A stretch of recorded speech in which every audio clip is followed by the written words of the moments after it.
자, 마켓나우 2부로 이어가도록 하겠습니다. 우리 시장 오늘도 상승 탄력을 보여주고 있습니다. 새해 들어서면서 우리 시장이 아직 사거래일 정도밖에 지나지 않았지만 전 세계 증시에서 상승률이 꽤나 높게 나오고 있습니다. 작년에는 최하위 꼴찌를 기록했는데 일단은 올해 스타트는 좋게 시작을 하고 있습니다.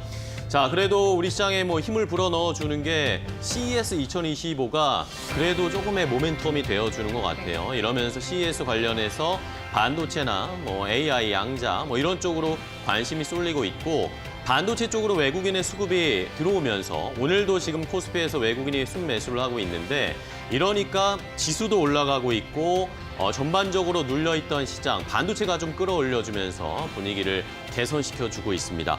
여기에다가 간밤에 또 달러 인덱스도 조금 내려갔어요. 이러면서 환율도 조금씩 안정되고 있는데 자, 이제 새해 출발만 이럴 게 아니라 분위기가 전반적으로 좀 개선될 수 있을지 이러면서 그동안 많이 눌렸던 시장이 올라갈 수 있을지 여부를 저희가 기대가 많이 됩니다. 네, CES 말씀해주셨지만 이런 걸 보면 차별화된 기술 경쟁력을 가진 한국 기업들이 많이 생기고 널리 좀 알려졌으면 하는 바람 있고요. 그리고 오늘 시장은 사실 이제 반도체와 제약 업종이 이끌고 있는 상황인데 수급도 받쳐주고 있고 모멘텀도 있고 그리고 한편으로는 조선이 다시 좀 튀는데 트럼프 수혜주로 주목을 받고 있습니다. 이렇게 특정 모멘텀이 있는 종목들이 쭉 반등하면서 지수를 그 작년 연말의 서력을 좀 딛고 강세 힘을 좀 이끄는 모멘텀이 되어주길 바라겠습니다. 네. 예. 자, 코스피가 2,520포인트 근방까지 어느새 올라왔고 코스닥도 720선까지 단숨에 1월에 지금 한 4거래일 정도에 올라왔습니다. 자, 그럼 오늘 시장을 움직이는 이슈는 뭘까요? 오늘 시장을 움직이고 있는 업종과 종목들의 흐름을 자세하게 확인해 보도록 하겠습니다.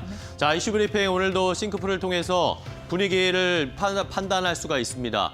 상승하는 종목들, 아까 말씀드린 조선이라든지 그리고 HBM, 반도체 이런 쪽에 상승이 나오고 있고 반면에 그동안 많이 올라왔던 양자 컴퓨터나 보안 관련된 테마들은 차익 실현 매물이 조금 쏟아지면서 낙폭이 급게 나오고 있습니다. 손바뀜이 일어나는 것인지 시장의 분위기가 이제 메인 테마, 메인 업종으로 돌아가는 것인지 이런 여부들을 저희가 잘 판단해봐야 되겠습니다. 바람을 말씀드리면 이게 짧게 그냥 끝나는 게 아니라 주도 업종, 주도 우리 시장을 이끌어가는 업종으로 분위기가 반전됐으면 하는 바람을 좀 말씀드리겠고요. 자, 여기에 반도체, HBM 오늘 계속 봐야 됩니다. 이번 주에는 CES 2025가 시작이 됐고 이게 이번 주에 계속 이슈들이 나올 겁니다. 여기에서 가장 중요한 것이 이제 조금 있으면 젠슨왕 엔비디아 CEO가 기조연설을 하게 될 텐데 여기에서 어떤 이야기를 할 것인지가 관심이 많이 가는 대목이고 간밤에 또 엔비디아 주가도 많이 올랐습니다. 이러다 보니까 관련된 종목들이 우리 시장에서도 상승세를 나타내고 있고 삼성전자는 상승 탄력을 이어가는데 SK하이닉스는 많이 올라왔잖아요. 어제 지난주 해서 많이 올라왔기 때문에 조금 쉬어가는 양상 나타내고 있습니다.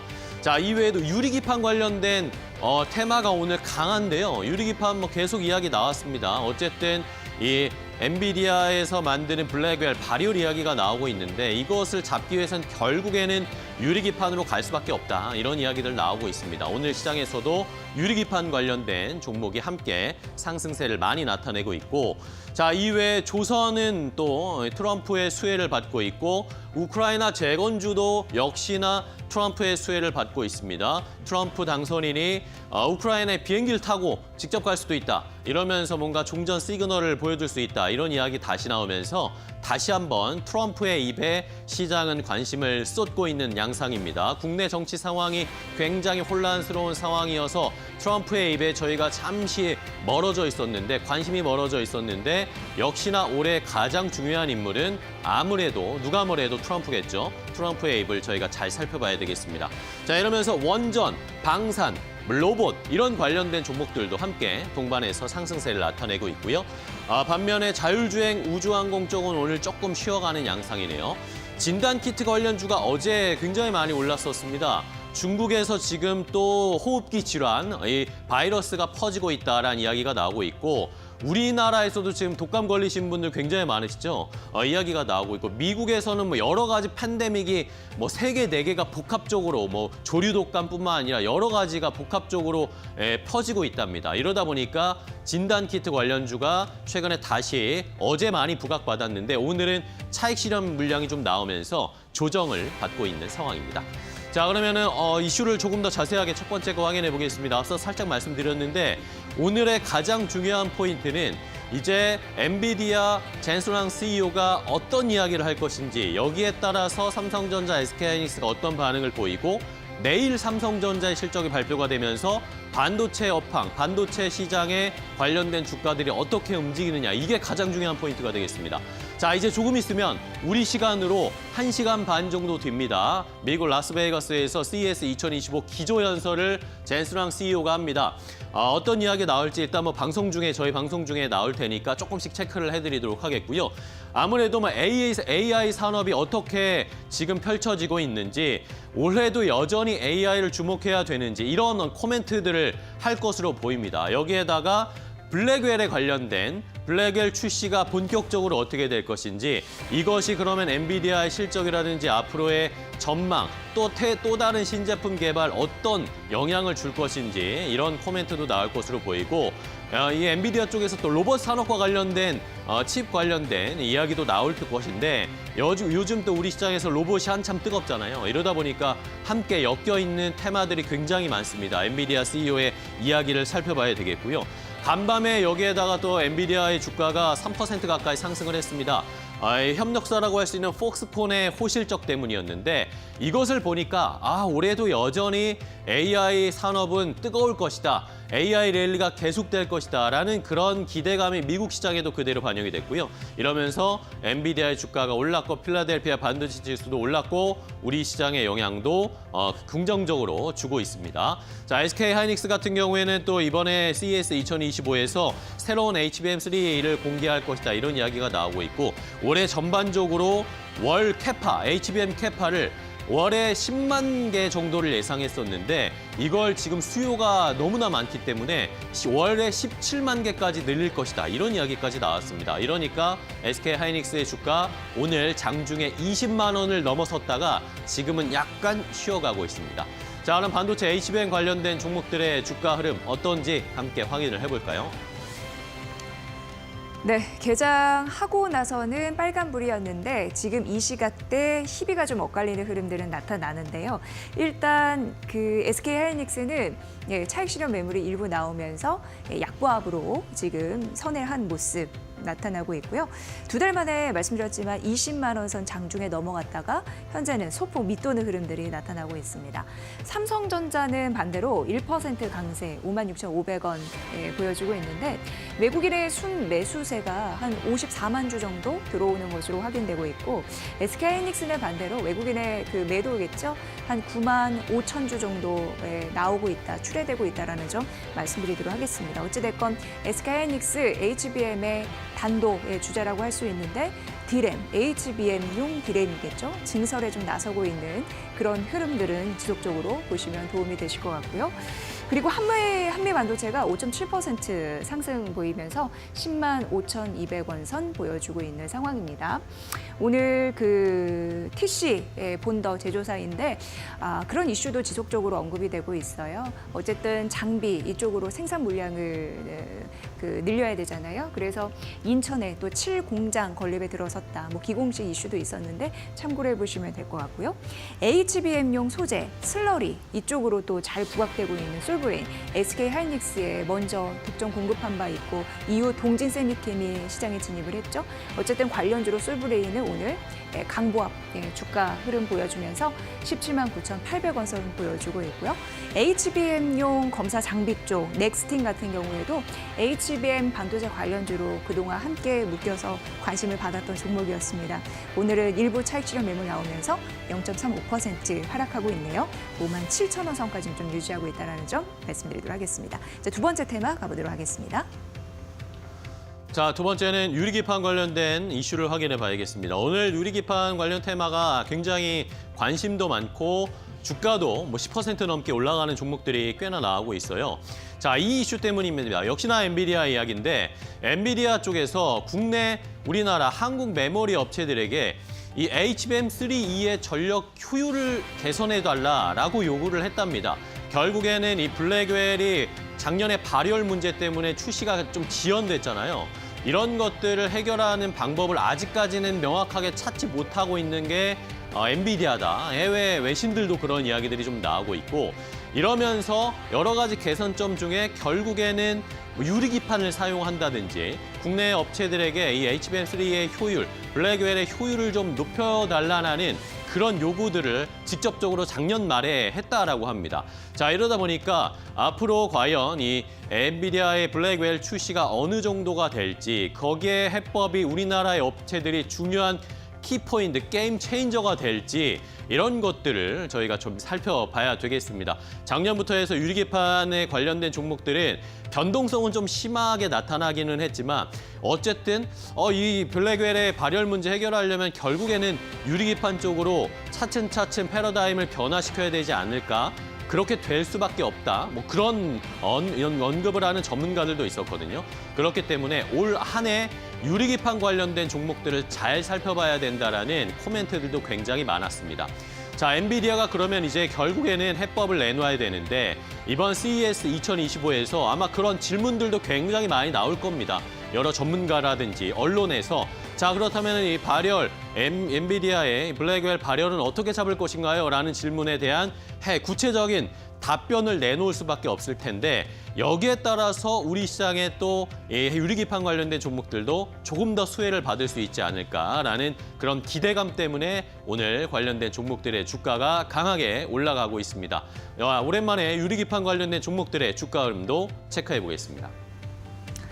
네, 꿈의 반도체 기판이라고 불리는 유리기판 또 오늘 튀고 있는 모습인데 대표적으로 SKC 잘 아시는 그런 종목일 겁니다. 자회사 앱솔릭스 이런 부분을 설립하고 꾸준히 상업화 준비하는 모습 보여지고 있는 상황이고요. 오늘 장에서 3.6% 강세 힘을 보여주고 있습니다. 또 연관된 종목이 HB 테크놀로지로 오늘 19% 넘는 급등세를 연출하고 있는데 SKC의 자회사 앱솔릭스의 유리기판 관련 그 반도체 검사 장비죠. 이쪽을 이제 공급하는 걸로 알려져 있기 때문에 중요 모멘텀으로 부각이 되고 있는 상황이고요. YC캠 같은 경우에는 유리기판 소재용 이런 부분으로 관련주이고 그 소재 부분이니까 라인업을 좀 확대하고 있다라는 부분으로 오늘 11% 넘는 급등세 주목을 받고 있는 상황입니다. 필옵틱스는 유리기판 쪽에 한미반도체 역할을 한다 이렇게 생각하시면 좀 쉬울 것 같아요. 오늘 7% 가까운 강세 흐름을 보여주고 있고요. JNTC 같은 경우에도 1.6% 상승하면서 오늘 관련 흐름을 좀 이끌고 있다라고 판단됩니다. 자, 마지막 테마 만나보시죠. 자, 마지막으로는 조선주 보겠습니다. 조선주가 또 오랜만에 오늘 강한 반등이 나오면서 역시나 트럼프 수혜주 넘버원이다라는 것을 오늘 증명하고 있습니다. 자, 트럼프의 한마디 때문에 또다시 우리 조선주가 상승세를 나타내고 있는데요.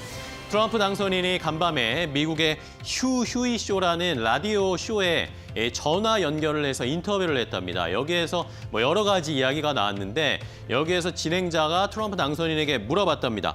자, 앞으로 미국 해군을 재건할 계획이 있나? 취임을 하면 미국 해군을 재건할 것입니까? 라는 질문을 했는데 여기에 대해서 트럼프 당선인이 이 해군성 장관을 지명한 기업인을 언급을 하면서 이 존 펠란이라는 사람이 이 해군 재건 작업을 담당하게 될 것이다 라고 이야기를 했습니다. 그러면서 이 선박을 건조하는 데 있어서 무언가를 해야 할 것이다 라고 언급을 했는데 여전히 지금 미국에는 선박을 만들 수 있는 도크가 거의 다 사라진 상황이고 미국 자체 기술력이 없기 때문에 그 전과는 다른 방식으로 배를 만들어야 된다. 결국에는 선박 건조를 하는데 동맹국을 이용해야 한다라는 식의 언급을 또 했습니다. 자, 이러면서 역시 그러면 자연스럽게 우리나라가 연결되죠. 트럼프 당선인이 당선돼서 우리나라와 전화 통화를 했을 때 우리의 도움이 필요하다, 한국의 조선업체들의 도움이 필요하다라는 것이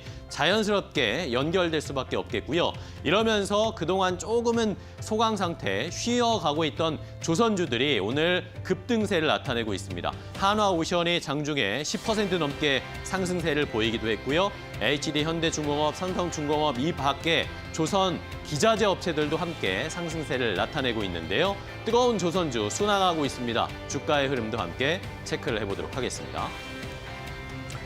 네, 오늘 조선주 중에서는 단연 하나오션이죠. 장중에 52주 신고가를 경신할 흐름들 나타났습니다. 현재도 8.4% 상승세 보여주면서 41,300원 선 보여주고 있는 그런 상황이고요. 그리고 HD 한국조선해양도 2.44% 상승 보여주고 있습니다. 삼성중공업은 워낙 LNG선 쪽에서 수주 잔량 세계 1위 업체이죠. 2.3% 강세고, 그리고 사이즈가 조금 작지만 중형, 그쪽으로 선박, 건조 세계 1위인 HD 현대미포는 오늘 2% 가까운 상승세 보여주고 있습니다. 그리고 HD 현대중공업 역시 0.8% 상승.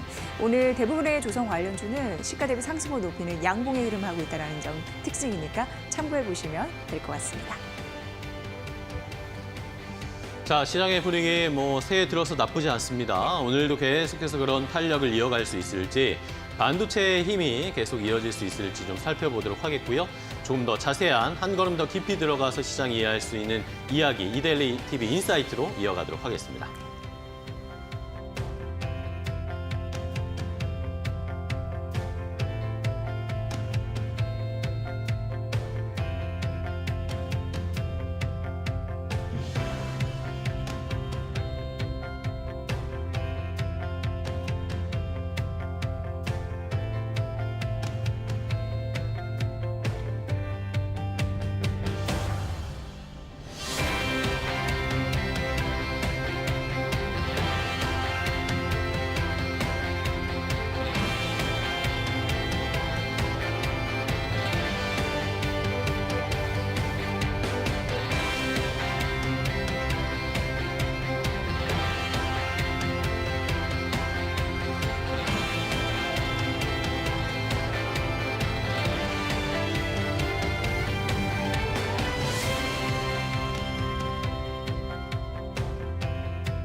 자, 이데일리 TV 인사이트로 이어가도록 하겠습니다. 한 걸음 더 깊이 들어가서 새해 시장은 또 어떤 양상을 펼쳐 보일지, 여기에서 또 투자 힌트를 얻어보는 시간 가져보도록 하겠습니다.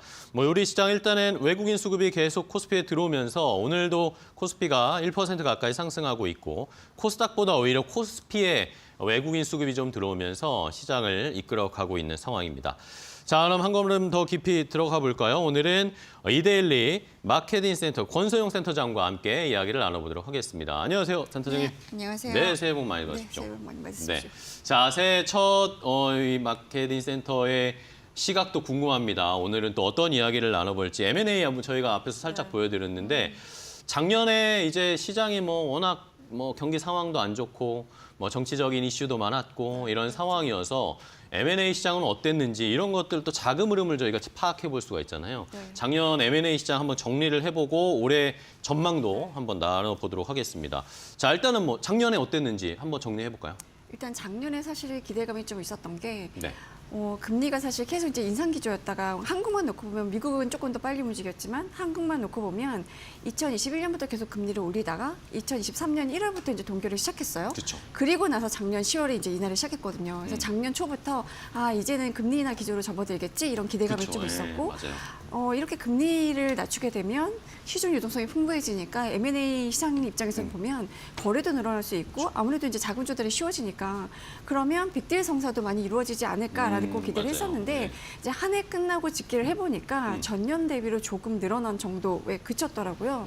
저희가 매년 이제 연말 한 해가 끝나고 나면 이제 하나증권하고 블룸버그가 집계한 데이터로 기사를 이제 정리해서 쓰긴 하는데 네. 지난해 M&A 건수를 보니까 326건이었고요. 거래 금액으로 보면 37조 9,760억 원 정도였어요. 네. 그러니까 이게 뭐 사실 고려은처럼 이제 거래 종료가 되지 않은 딜들은 다 빼고 잔금 납입까지 완료를 해서 거래가 완전히 종료된 완료된 것만 이제 거. 포함을 한 네. 거거든요. 사실 M&A라는 게 끝날 때까지 끝난 게 아니거든요. 그쵸, 예. 그러니까 우선 협상 대상자를 선정했다, 혹은 이제 주식 인수 계약을 체결했다. 이것만으로는 그 이후로도 뭐 실사 과정에서 변수가 이제 많죠. 협상하는 과정에서 여러 가지 이제 결과가 바뀌는 경우가 많아서 일단 잔금 치르고 명의가 바뀐 건들만 이제 집계를 한 건데요. 전년 대비로 보면 거래 건수는 2.8% 늘어난 거고요. 이제 거래 금액으로는 8.5% 증가하는데 그친 거라고 볼 수 있어요. 그러니까 이 그친 거라고 표현을 한 게 사실 이거보다는 더 그렇죠. 늘어날 기대는 거라는 훨씬 기대가 더 컸다는 있었거든요. 거죠. 그리고 이제 건수로만 보면 2021년에 500건이 넘었는데 이게 2022년에 380건으로 줄었고 아무래도 금리 인상 기조에서는 그쵸. 줄어들 수밖에 없었겠죠. 줄어드는 그리고 패턴이었는데. 2023년에 317건으로 더 줄었고 그러다 작년에 소폭 증가한 건데 뭐 이 금리 인하에도 불구하고 국내 경기 침체라든가 뭐 글로벌 불확실성도 확대가 됐고 이제 제일 중요한 게 기업 몸값에 대한 눈높이 차이. 그러니까 팔고자 하는 쪽과 사고자 하는 측이 너무 비싼 거 아니냐. 눈높이가 네. 맞아야 되는데 금리 인하가 되기 시작했으니까 파는 쪽에서는 더 높여받고 싶어라는 그쵸, 이제 그쵸. 인식이 강했고 이제 사고자 하는 쪽에서는 금리 인하 시작한 지 얼마 안 됐는데 너무 높은 거 아니야? 조금 더 떨어져야 되는데 이런 이제 차이가 좀 그쵸, 있었어요. 괴리가 있었네요. 네. 좋습니다. 자, 일단은 뭐 조금 기대에는 못 미쳤지만 뭐 소폭 증가하는데 좀 그치긴 한 상황입니다. 자, 그러면은 또 작년 저도 이제 M&A 뭐 뉴스나 이 이슈들을 챙겨 보면 기억나는 게 근데 큰 빅딜이 없었다라는 기억이에요. 뭔가 우리의 시선이나 이런 M&A가 진행되고 있어? 라는 그런 기억이 잘 없었던 것 같습니다. 아무래도 뭐 대형 사모펀드들이 딜을 주도했던 것도 기억이 좀 남고요. 네네. 이 안에서도 좀 온도차가 있었던 것 같아요. 그렇죠. 그러니까 사실 조단위 빅딜은 많지는 않았고 그 조단위 빅딜마저도 대형 사모펀드들이 좀 주도하는 상황이었는데 뭐 약간 이제 특징을 좀 보면 네. 예전에는 뭐 기업들이 나서서 인수 그리고 보통 이제 SI라고 하잖아 전략적 투자자들로 기업들이 나서서 인수하기도 하고 기업하고 사모펀드가 손잡고 인수하기도 하고 뭐 이랬었는데 그쵸. 작년에는 거의 사모펀드들이 그러니까요. 주도를 예. 했던 것 같아요. 그러니까 우선 조단위 빅딜 작년에 보면 4건이었는데 이 건수를 보면 2021년에 15건이었고 2022년에 4건이었거든요. 2023년에 2건으로 줄었다가 작년에 4건으로 이제 전년 대비로 2배 늘긴 했는데 이게 2021년 수준에는 한참 못 미치는 그러게요. 정도인 거잖아요. 그것도 이제 상반기 한 건에 불과했고 하반기 들어서 이제 3건이 성사가 되면서 4건이 된 건데 그 상반기 거래된 빅딜 아마 너무 1년 전이라서 기억이 가물가물할 거예요. 그 조단위 빅딜 중에 그 의약품 도매 1위 업체인 지오영 딜이 이제 네네네. 상반기를 장식을 했죠. 그게 블랙스톤이 보유하고 있었던 건데 그거를 이제 MBK 파트너스에 매각을 했고 이제 지주사 지분 72% 그리고 이제 지오영의 명예회장 지분 일부를 해서 이제 총 1조 1,860억 원의 MBK 파트너스가 인수를 한 건데요. 요거 이후로 한동안 이제 빅딜이 없다가 하반기 들어서 이제 티맥스 데이터 인수권이 네, 좀 그렇죠. 있었죠. 그러니까 그 티맥스 그룹이 티맥스 소프트를 스카이레이크에 팔았는데 그 박대현 회장이 이걸 찾아오고 싶어 했었잖아요. 그래서 이 티맥스 소프트를 인수하기 위해서 티맥스 데이터에 스틱 인베스트먼트하고 텍스트 프라이빗 에쿼티로부터 자금을 유치를 했고 그 자금 중에 일부를 티맥스 소프트를 인수하는 데 썼어요. 그래서 결과적으로 보면 스틱과 캡터스 컨소시엄이 티맥스 데이터 72%를 1조 900억 원에 매수를 했어요. 그러니까 이것도 네네. 이제 조가 넘었던 딜이었던 거죠.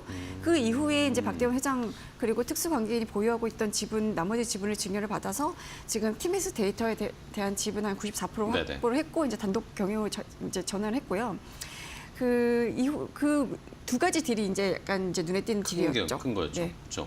자, 결국에는 뭐 상반기에는 금리가 높은 상황이었기 때문에 뭐 이런 쪽에서도 사모펀드 쪽에서도 좀 부담이 있는 상황이었고 하반기 들어서 이제 금리 인하 기조로 좀 가니까 조금씩 이제 몇 개 빅딜들이 좀 더 나왔습니다. 다른 것도 2개 나머지 뭐가 있었죠? 그렇죠. 그 2개 중에 한 개가 에코비트였어요. 에코비트. 그러니까 태형그룹이 이제 유동성 위기에 시달리고 아, 이러면서 예, 이제 그렇죠. 알짜 이제 그 구조조정하면서 이제 여러 가지 자구안을 내놓은 것 중에 하나가 에코비트를 팔겠다는 거였잖아요. 에코비트는 굉장히 이제 알짜 기업이었던 그러니까요. 건데 그 IMMP하고 IMM 인베스트먼트가 컨소시엄을 이뤄서 인수를 했어요. 그러니까 TY 홀딩스하고 KKR이 갖고 있었던 에코비트 지분 100%를 2조 700억 원에 인수를 했거든요. 2조에, 이거는 네. 굉장히 이제 딜 규모가 컸던 거죠.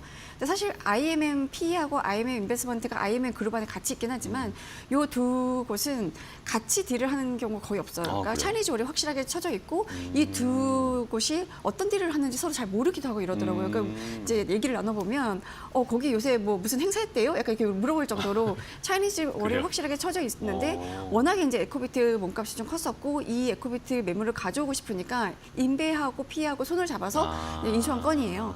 그리고 이제 KJ 환경이라는 폐기물 업체, 그러니까 국내 플라스틱 폐기물 업체로는 1위인데 여기도 이제 주인이 바뀌었어요. 여기도 원래 사모펀드 제네시스 P라는 곳이 갖고 있었던 네네. 곳인데 이제 이큐티 파트너스가 한 1조 원 정도 인수한 것으로 알려졌거든요. 근데 이큐티 파트너스는 이제 토종 사모펀드는 아니고 스웨덴 발렌베리 그 그룹의 계열사고 네네. 이제 유럽 에서는 아마 최대 규모의 사모펀드인 걸로 이제 알려져 있는데 이퀴티 파트너스가 한 1조 원 정도의 인수를 해서 요 두 곳만 해도 이제 폐기물 업체의 테마가 형성이 된 거죠. 그러게요. 그러니까 빅딜 4개 중에 2개가 이제 폐기물 업체였고 이 조단위 빅딜 말고도 폐기물 업체 M&A가 작년에 상당히 이루어졌어요. 그러게요. 그러니까 예를 들면 JN텍이라고 이제 매립 용량으로는 최대 규모인 이제 폐기물 매립 업체인데 여기가 9월에 어펄마 캐피탈하고 더한 파트너스 컨소시엄이 이제 지분 51%를 인수를 하는 이제 1차 거래를 마무리했고요. 네. 아마 나머지 지분까지 인수하는 2차 거래까지 하면 아마 한 5,100억 원 정도의 인수가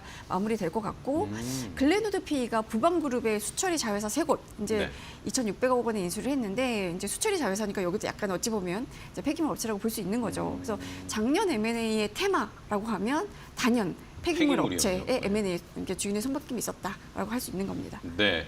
자, 어쨌든 뭐 작년에는 뭐 전반적으로 M&A 시장이 활발하지 않았고 약간 뭔가 보수적, 안정적으로 투자하려고 해서 그런 테마가 형성되는지는 모르겠지만 폐기물 업체들 M&A가 유난히 작년에 많은 상황이었습니다.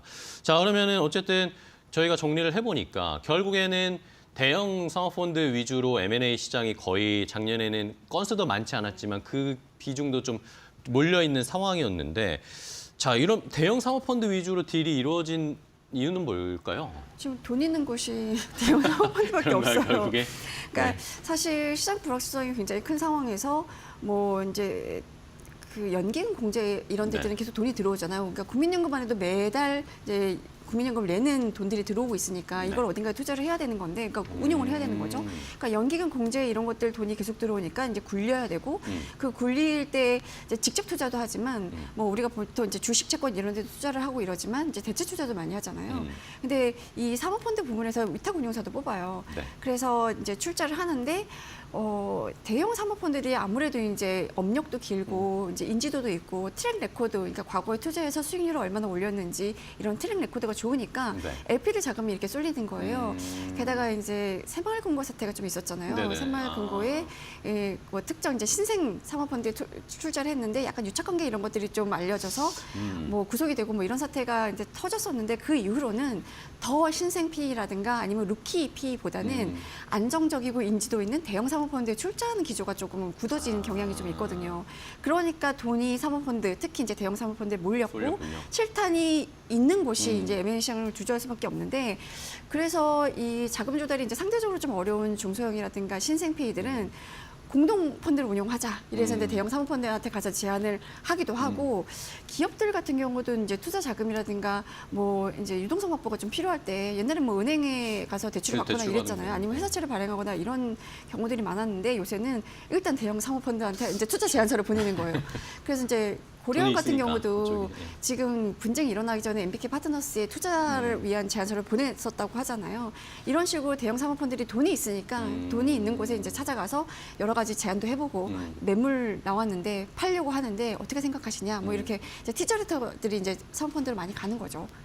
결국에는 뭐 작년에는 M&A 시장 전반적으로 조금 침체되어 있는 상황이었기 때문에 돈이 있는 쪽만 움직였고 나머지 뭐 일반 기업이라든지 중소형 상업펀드에서는 큰 움직임이 안 나왔던 거라고 결론을 낼 수가 있겠네요. 자, 그러면 이제 새해가 됐습니다. 2025년이 됐는데 그러면 이제 올해는 M&A 시장이 어떨지 일단은 뭐 아직까지는 뭐 불확실성이 너무 많고 정치적인 상황, 뭐 경기도 안 좋을 거다. 뭐 여러 가지 좀 안 좋은 전망들이 많은데 M&A 시장도 그러면 올해도 좀 약간 작년이랑 비슷할 거라고 보세요? 좀 달라질 거라고 보세요? 일단 M&A 시장을 둘러싼 거시 환경은 말씀하신 대로 좋지는 않죠. 네네. 그러니까 금융시장의 가장 큰 적은 불확실성인 건데 네. 지금 뭐 일단은 미국 연준이 금리 인하 속도를 좀 조절하겠다고 한 네. 상황이고 그리고 뭐 국내에서는 탄핵 정국 이게 탄핵 정국이 금방 해결될 상황은 아닌 거잖아요. 네네. 이제 대선까지 마무리가 되고 정권이 바뀌어야만 이제 불확실성이 그렇죠. 없어지는 거기 네. 때문에 뭐 거기다 이제 도널드 트럼프 재집권 이후에 뭐 글로벌 무역 전쟁이 발발할 가능성이 굉장히 높고 그렇게 되면 글로벌 경기도 침체될 수밖에 없기 때문에 그 M&A 시장을 둘러싼 거시 환경은 좋지는 않은데 M&A 시장만 놓고 보면 일단은 올해 대어들이 줄줄이 대기하고 있는 상황이긴 그래요? 해요. 그러니까 작년 연말에 일단 SK그룹이 SK 스페셜티 지분 85%를 한인컴퍼니에 매각하기로 계약을 했거든요. 근데 네네. 이 딜 규모가 2조 7천억 원이에요. 오. 그러니까 이게 아직 이제 계약한 상태고 거래가 완료되지 않았기 때문에 작년 수치에는 포함이 안 됐는데 네. 거래가 완료되면 올해 M&A 거래 금액에 포함이 될 거잖아요. 그쵸. 일단 이제 3조 원에 가까운 규모이기 때문에 이제 규모가 어느 정도 될 거고 또 한 가지가 롯데그룹이 사모펀드 어피니티의 롯데렌탈 지분 한 절반 정도를 네. 매각하기로 했잖아요. 그것도 네네네. 이제 규모가 롯데렌탈. 1조 원이 훌쩍 넘기 때문에 네. 이것도 이제 빅딜 이 뭐 연초에 혹은 이제 상반기 내에 거래가 완료가 되면 이제 올해 M&A 규모의 집계가 될 거고 여기에 CJ 제일대장의 바이오 사업부라든가 아니면 롯데 손해보험, 롯데 카드, 뭐 네네. K카 뭐 이렇게 약간 좀 덩치 큰 매물들이 뭐 대기 중이라서 이게 실제로 주인을 찾으면 M&A 거래 규모는 굉장히 커질 거고요. 네. 그리고 한편으로는 이제 사모펀드들이 블라인드 펀드를 조성을 하고 아직 투자를 집행하지 않은, 그러니까 지금 현금으로 갖고 있는 게 드라이 파우더라고 하거든요. 그러니까 사실 블라인드 펀드라는 거는 출자 확약을 받은 다음에 어떤 투자 대상을 정해서 우리 여기 투자할 거예요 하고 이제 캐피탈 콜을 하면 네. 여기 LP들이 돈을 써주는 그쵸, 시스템인데 그 출자 확약을 받아놓은 돈이 상당하다는 거예요. 그러니까 사모펀드들은 이 돈을 어떻게든지 소진을 해야 되잖아요. 어디인가 투자를 해야지 이걸 현금으로 들고 있는, 네네. 그러니까 사실 현금으로 갖고 있는 건 아니지만 확약을 받아놓고 투자를 안 할 수는 없는 거니까. 그리고 실제로 이제 작년 12월 기점으로 펀드 결성을 완료한 하우스들이 상당해요. 그러니까 사모펀드들은 이걸 어딘가에 투자를 해야 되고 이제 매물을 찾는 이제 적극적으로 매물을 찾는 과정들이 좀 이어질 텐데 그런 과정에서 이제 눈높이가 맞으면 딜은 좀 성사가 되지 않겠냐 뭐 이런 기대감이 좀 있는 거죠. 네. 자, 그러면은 뭐 상반기에는 어쨌든 뭐 정치적인 불확실성이나 트럼프의 이 방향성들을 보면서 조금 숨어 있을 수도 있겠지만 뭔가 이런 것들이 해결되고 우리나라도 정권이 바뀌거나 뭐 정치적인 게 안정이 되면 하반기부터는 또 활발하게 아니면 정부 정책 이런 것도 봐야 되니까 트렌드를 봐야 되니까 하반기에는 M&A가 좀 활발해질 수 있는 가능성은 있어 보입니다. 그럼 올해도 결국엔 M&A 시장은 작년처럼 대형 사모펀드 위주로 갈 거라고 보세요? 아니면 대기업들도 뭔가 M&A 좀 할까요? 어떻게 보세요? 그러니까 사실 이제 경기가 지금 어려우니까 기업들 올해 이제 신년사 이런 거 보면 죄다 막 긴축 경영, 비상 경영, 네. 뭐 구조 조정 이런 네. 것들이 이제 키워드로 나와 있거든요. 이런 이야기 많죠. 그래서 지금 기업들이 뭔가 이제 어떤 M&A 나서서 신성장 동력을 확보하기에는 네. 조금 이제 여력이 없는 것 같고 기존에 있는 사업부를 구조조정해서 사업을 재편하고자 하는 곳들이 많을 거예요. 그래서 기업들은 이제 파는 입장이 될 가능성이 너무 높은 거죠. 사는 입장이 되기보다는. 네네. 그렇게 기업들이 이제 파는 매물에 사모펀드들이 이제 눈독을 좀 들이지 않을까 하는 생각이 좀 드는데 사실 이제 이 시장에서는 카브아웃 딜이라는 표현을 좀 많이 쓰는데 카브아웃이요? 카브아웃이라는 게 어디 이렇게 도려낸다는 표현인 거잖아요. 그러니까 기업들이 뭐 비주력 사업 부분을 잘라서 팔거나 팔고 현금화하고. 아니면 이제 구조조정을 해야 되고 유동성을 확보를 해야 돼서 기존에 갖고 있었던 계열사 중에 조금 알짜인 매물들을 좀 잘라서 팔아서. 파는 이런 카브아웃들이 대세를 이룰 거다라는 전망들이 좀 네네. 높은데 실제로 작년에 카브아웃들이 굉장히 많이 늘었어요. 카브아웃들 이제 집계를 좀 해보니까 네. 2021년에 10건이었고 2022년에 8건이었거든요. 2023년에 10건이었어요. 근데 작년에 18건으로 늘었어요. 카브아웃은 오히려 늘었네요. 그러니까 뭐 에코비티 같은 경우가 대표적으로 태형그룹의 유동성 위기 때문에 나온 카브아웃 딜이었고 뭐 이렇게 이제 기업들은 사기보다는 주로 매물을 내놓는 입장일 거고 이걸 소화해 줄 수 있는 주체가 현재로서는 사모펀드 정도뿐이라서 올해 M&A 시장의 흐름 키워드는 카버딜이 될 거다라는 얘기들을 좀 많이 하고 있습니다. 카브아웃 형태의 M&A가 많을 거다. 대기업들이 아니면 기업들이 알짜 매물을 내놓고 이걸 현금화해서 또 그 현금 가지고 뭔가를 할 수 있는 그런 전략을 쓸 텐데 그러면은 결국에는 이 사모펀드들이 그걸 받거나 인수하거나 이런 식으로 갈 텐데 결국에는 그런 사모펀드들도 안정된 뭔가 검증된 걸 받겠다는 건가요? 검증된 걸 사겠다라는 그렇죠. 건가요? 이제 이 사모펀드 운용사들이 카버아웃 그 매물들이 굉장히 매력적이라고 보는 이유가 네. 기업들이 이 카버아웃 딜에 나설 때는 어쨌든 간에 사업을 재편하는 과정에서 비주력인 것들을 빼거나 유동성에 좀 어려움을 겪고 있는 그룹들이 뭔가 이제 현금 확보를 위해서 파는 거거든요.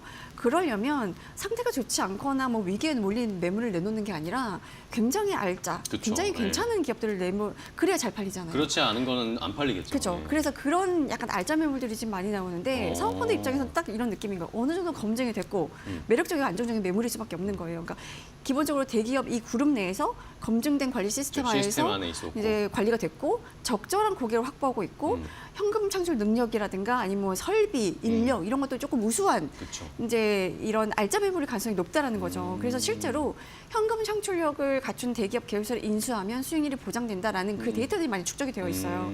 그래서 지금 뭐 아까도 말씀드렸지만 지금 CJ제일제당의 바이오 사업부라든가 SK 이노베이션이 보유하고 있는 SK 아이테크놀로지 지분 이런 것들이 이제 그 시장에서 보는 알짜 카버 매물이라고 보고 있기도 하고요.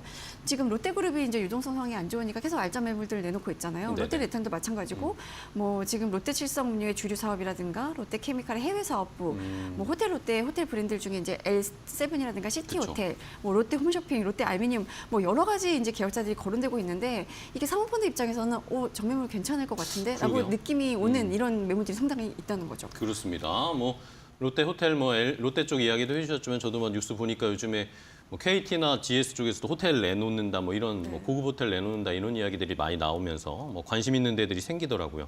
자 그렇다면은 이제 테마가 궁금한 거죠. 마지막으로 M&A. 네. 작년에는 아까 말씀해 주신 것처럼 폐기물 쪽이었는데 올해는 뭐가 인기 있을 거라고 보세요? 그러니까 사실 폐기물 업체가 작년에 테마였던 거는 이게 어쨌든 ESG랑 연결되어 있는 부분도 있었고 네.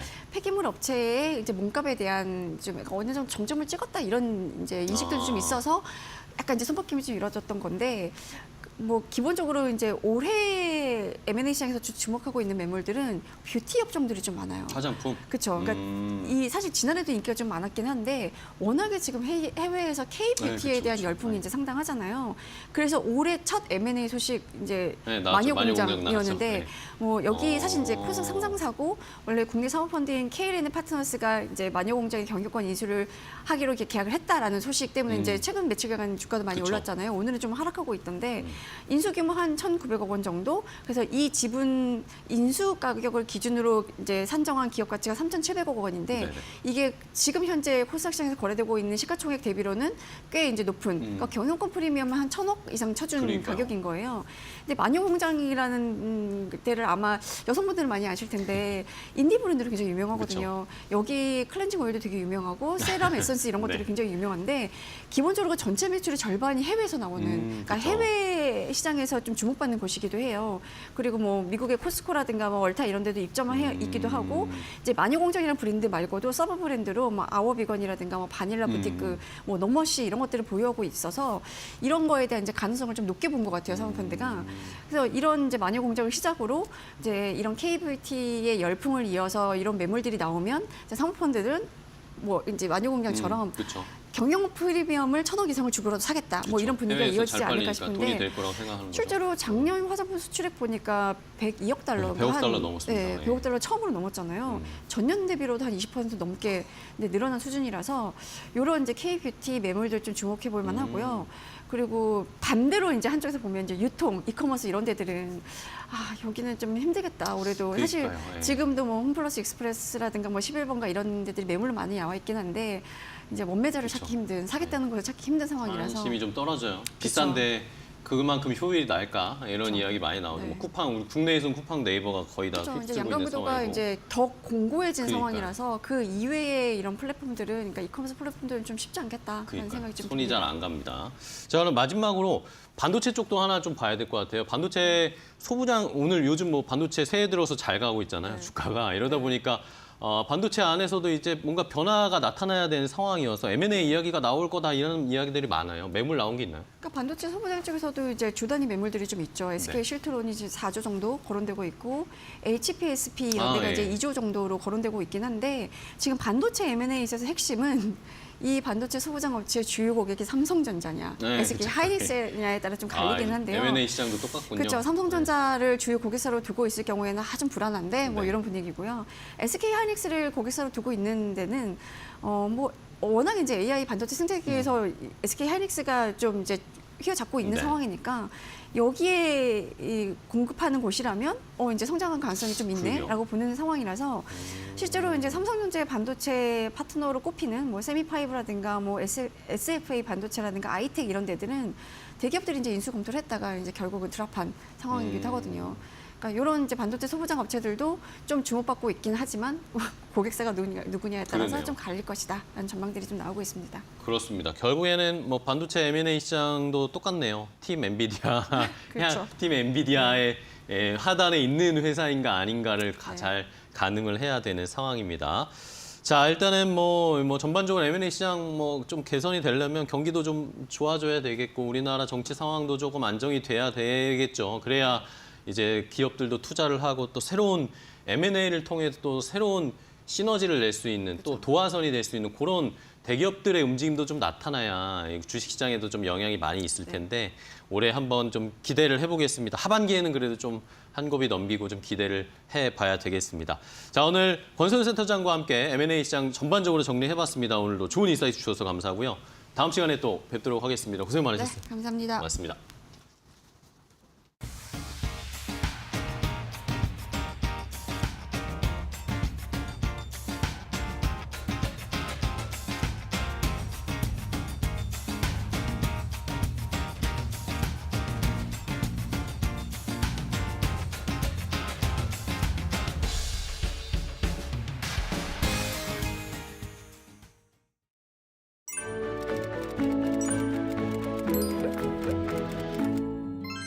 있습니다. 그러니까 테슬라로 조금 들어와서 점법을 해서 말씀드리면 테슬라에게는 2025년이 가장 도전적인 해가 될 거라고 봐요. 신차가 나왔는데 팔리기 시작하는데 갑자기 사이버 트럭처럼 막 중간에 좀 어렵네요. 뭐 이러면서 생산량이 갑자기 수요를 못 쫓아간다. 그러면 이게 그것만은 문제가 되질 않아요. 왜냐하면 오스본 효과라는 것이 있기 때문에 신차 사야지라고 기대하기 때문에 모델 Y를 안 사버립니다. 안녕하세요. 오늘은 기업이 잘못된 전략으로 큰 위기를 겪게 되는 사례 중 하나인 오스본 효과에 대해 쉽게 알려드릴게요. 오스본은 1980년 아담 오스본이 설립한 컴퓨터 회사였습니다. 오스본이 만든 컴퓨터 오스본 1은 대성공을 하였지만 이후 여러 회사들과 경쟁을 하며 매출이 떨어지기 시작했습니다. 오스본은 경쟁사의 고객을 뺏기지 않기 위해 더 성능이 좋은 차기 제품들을 공개했는데요. 기대와 달리 소비자들은 더 좋은 차기 모델을 구매하기 위해 현재 모델의 구매를 중단했고 오스본은 결국 파산했습니다. 이후 오스본 효과라는 용어가 생겨난 건데요. 정리하자면 오스본 효과는 다음 제품을 판매할 단계가 아닌 시점에 차기 제품을 미리 발표해서 현재 판매 중인 제품의 구매 중단을 유발하는 것을 말합니다. 이런 이유로 테슬라를 비롯한 자동차 기업들을 비롯 삼성전자, 애플 등의 스마트폰 기업들도 차기 제품 발표 시기나 정보 공개를 굉장히 신중하게 선택하는데요. 기존에 팔고 있던 제품들의 매출에는 타격은 최소화하면서 차기 제품에 대한 관심은 유지해야 하기 때문입니다. 성공적인 기업들은 이 교훈을 바탕으로 신제품을 발표하면서도 기존 제품의 판매를 유지할 방법을 찾아내고 있습니다. 기존 제품에 대한 마케팅은 유지하면서 재고 관리를 철저히 계획하고 신제품 발표 시기를 신중하게 조율하는 거죠. 오스본 효과 이제 이해되셨나요? 이 사례는 기업뿐만 아니라 우리 개인에게도 중요한 교훈을 주는데요. 무언가를 계획할 때는 현재와 미래 사이의 균형을 잘 맞추는 게 중요하다는 사실. 그럼 오늘도 내일도 행복한 하루 되세요.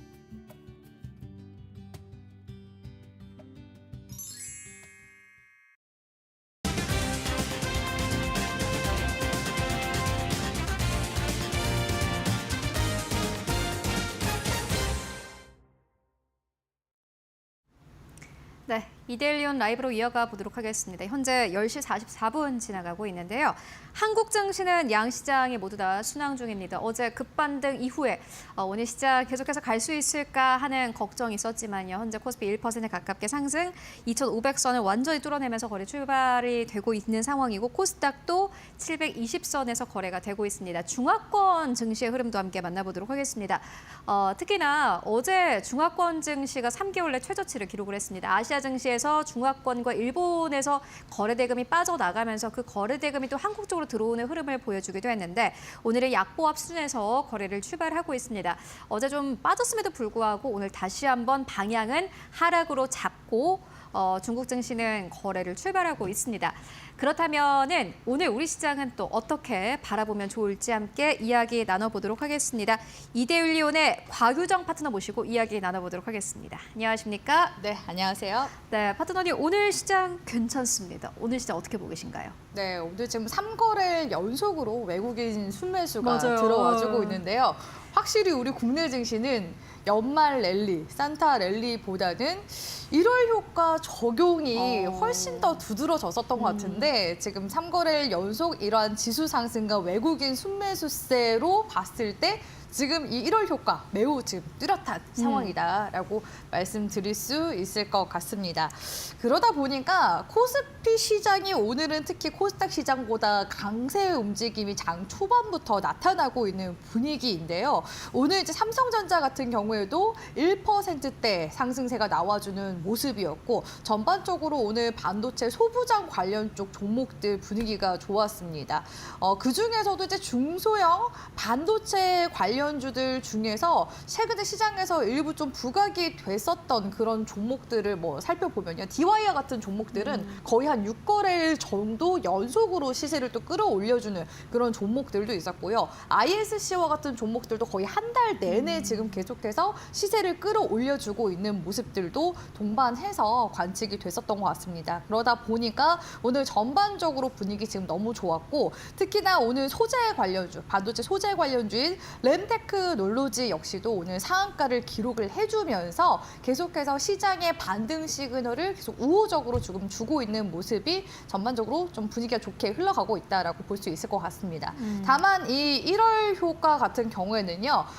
통상적으로 한 10거래일 정도 연속으로 나오다가 1월 이제 중순으로 넘어가게 되면은 실적 시즌으로 넘어가게 그렇죠. 되거든요. 예. 그렇게 되면은 그 실적 시즌에 대한 민감도가 커지기 때문에 사실 이 1월 효과가 2월 달까지 가기 어려운 경우들도 있었습니다. 그렇기 때문에 오히려 조금 우리가 안심하고서 매매할 수 있는 시기가 이번 주까지는 굉장히 좀 유효하고 다음 주부터는 또 다시 증시 움직임 자체가 조금 불확실성으로 흘러가게 될 그런 이제 가능성도 있기 때문에 그럼에도 불구하고 물 들어올 때 노져라 그리고 현재를 즐겨라. 지금 딱 지금 시기 오늘 화요일장 우리 시청자분들이 불타는 화요일장을 한번 즐겨보시면 좋을 것 같고요.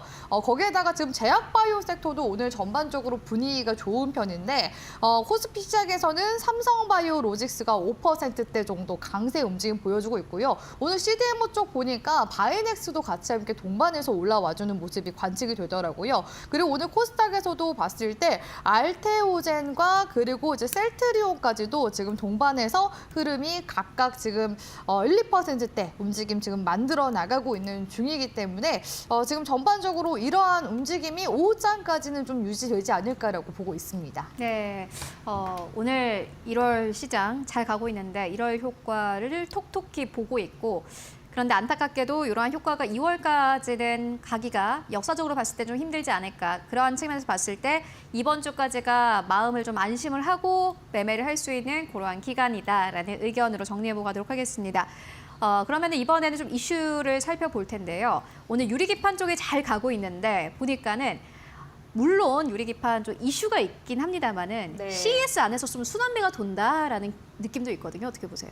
네, 확실히 제가 이제 1월 효과 말씀을 드렸잖아요. 네. 이 1월 효과에서 항상 업종 수혜를 많이 받았었던 섹터가 IT와 헬스케어 쪽이었습니다. 오늘 딱 그대로 가네요. 네, 그래서 이번 주는 CS로 가면 다음 주는 좀 제약바이오, JP모건 헬스케어 컨퍼런스가 있기 때문에 네. 그쪽으로 수급이 이동할 수 있거든요. 그래서 그 점은 좀 참고해서 보시면 좋을 것 같고요.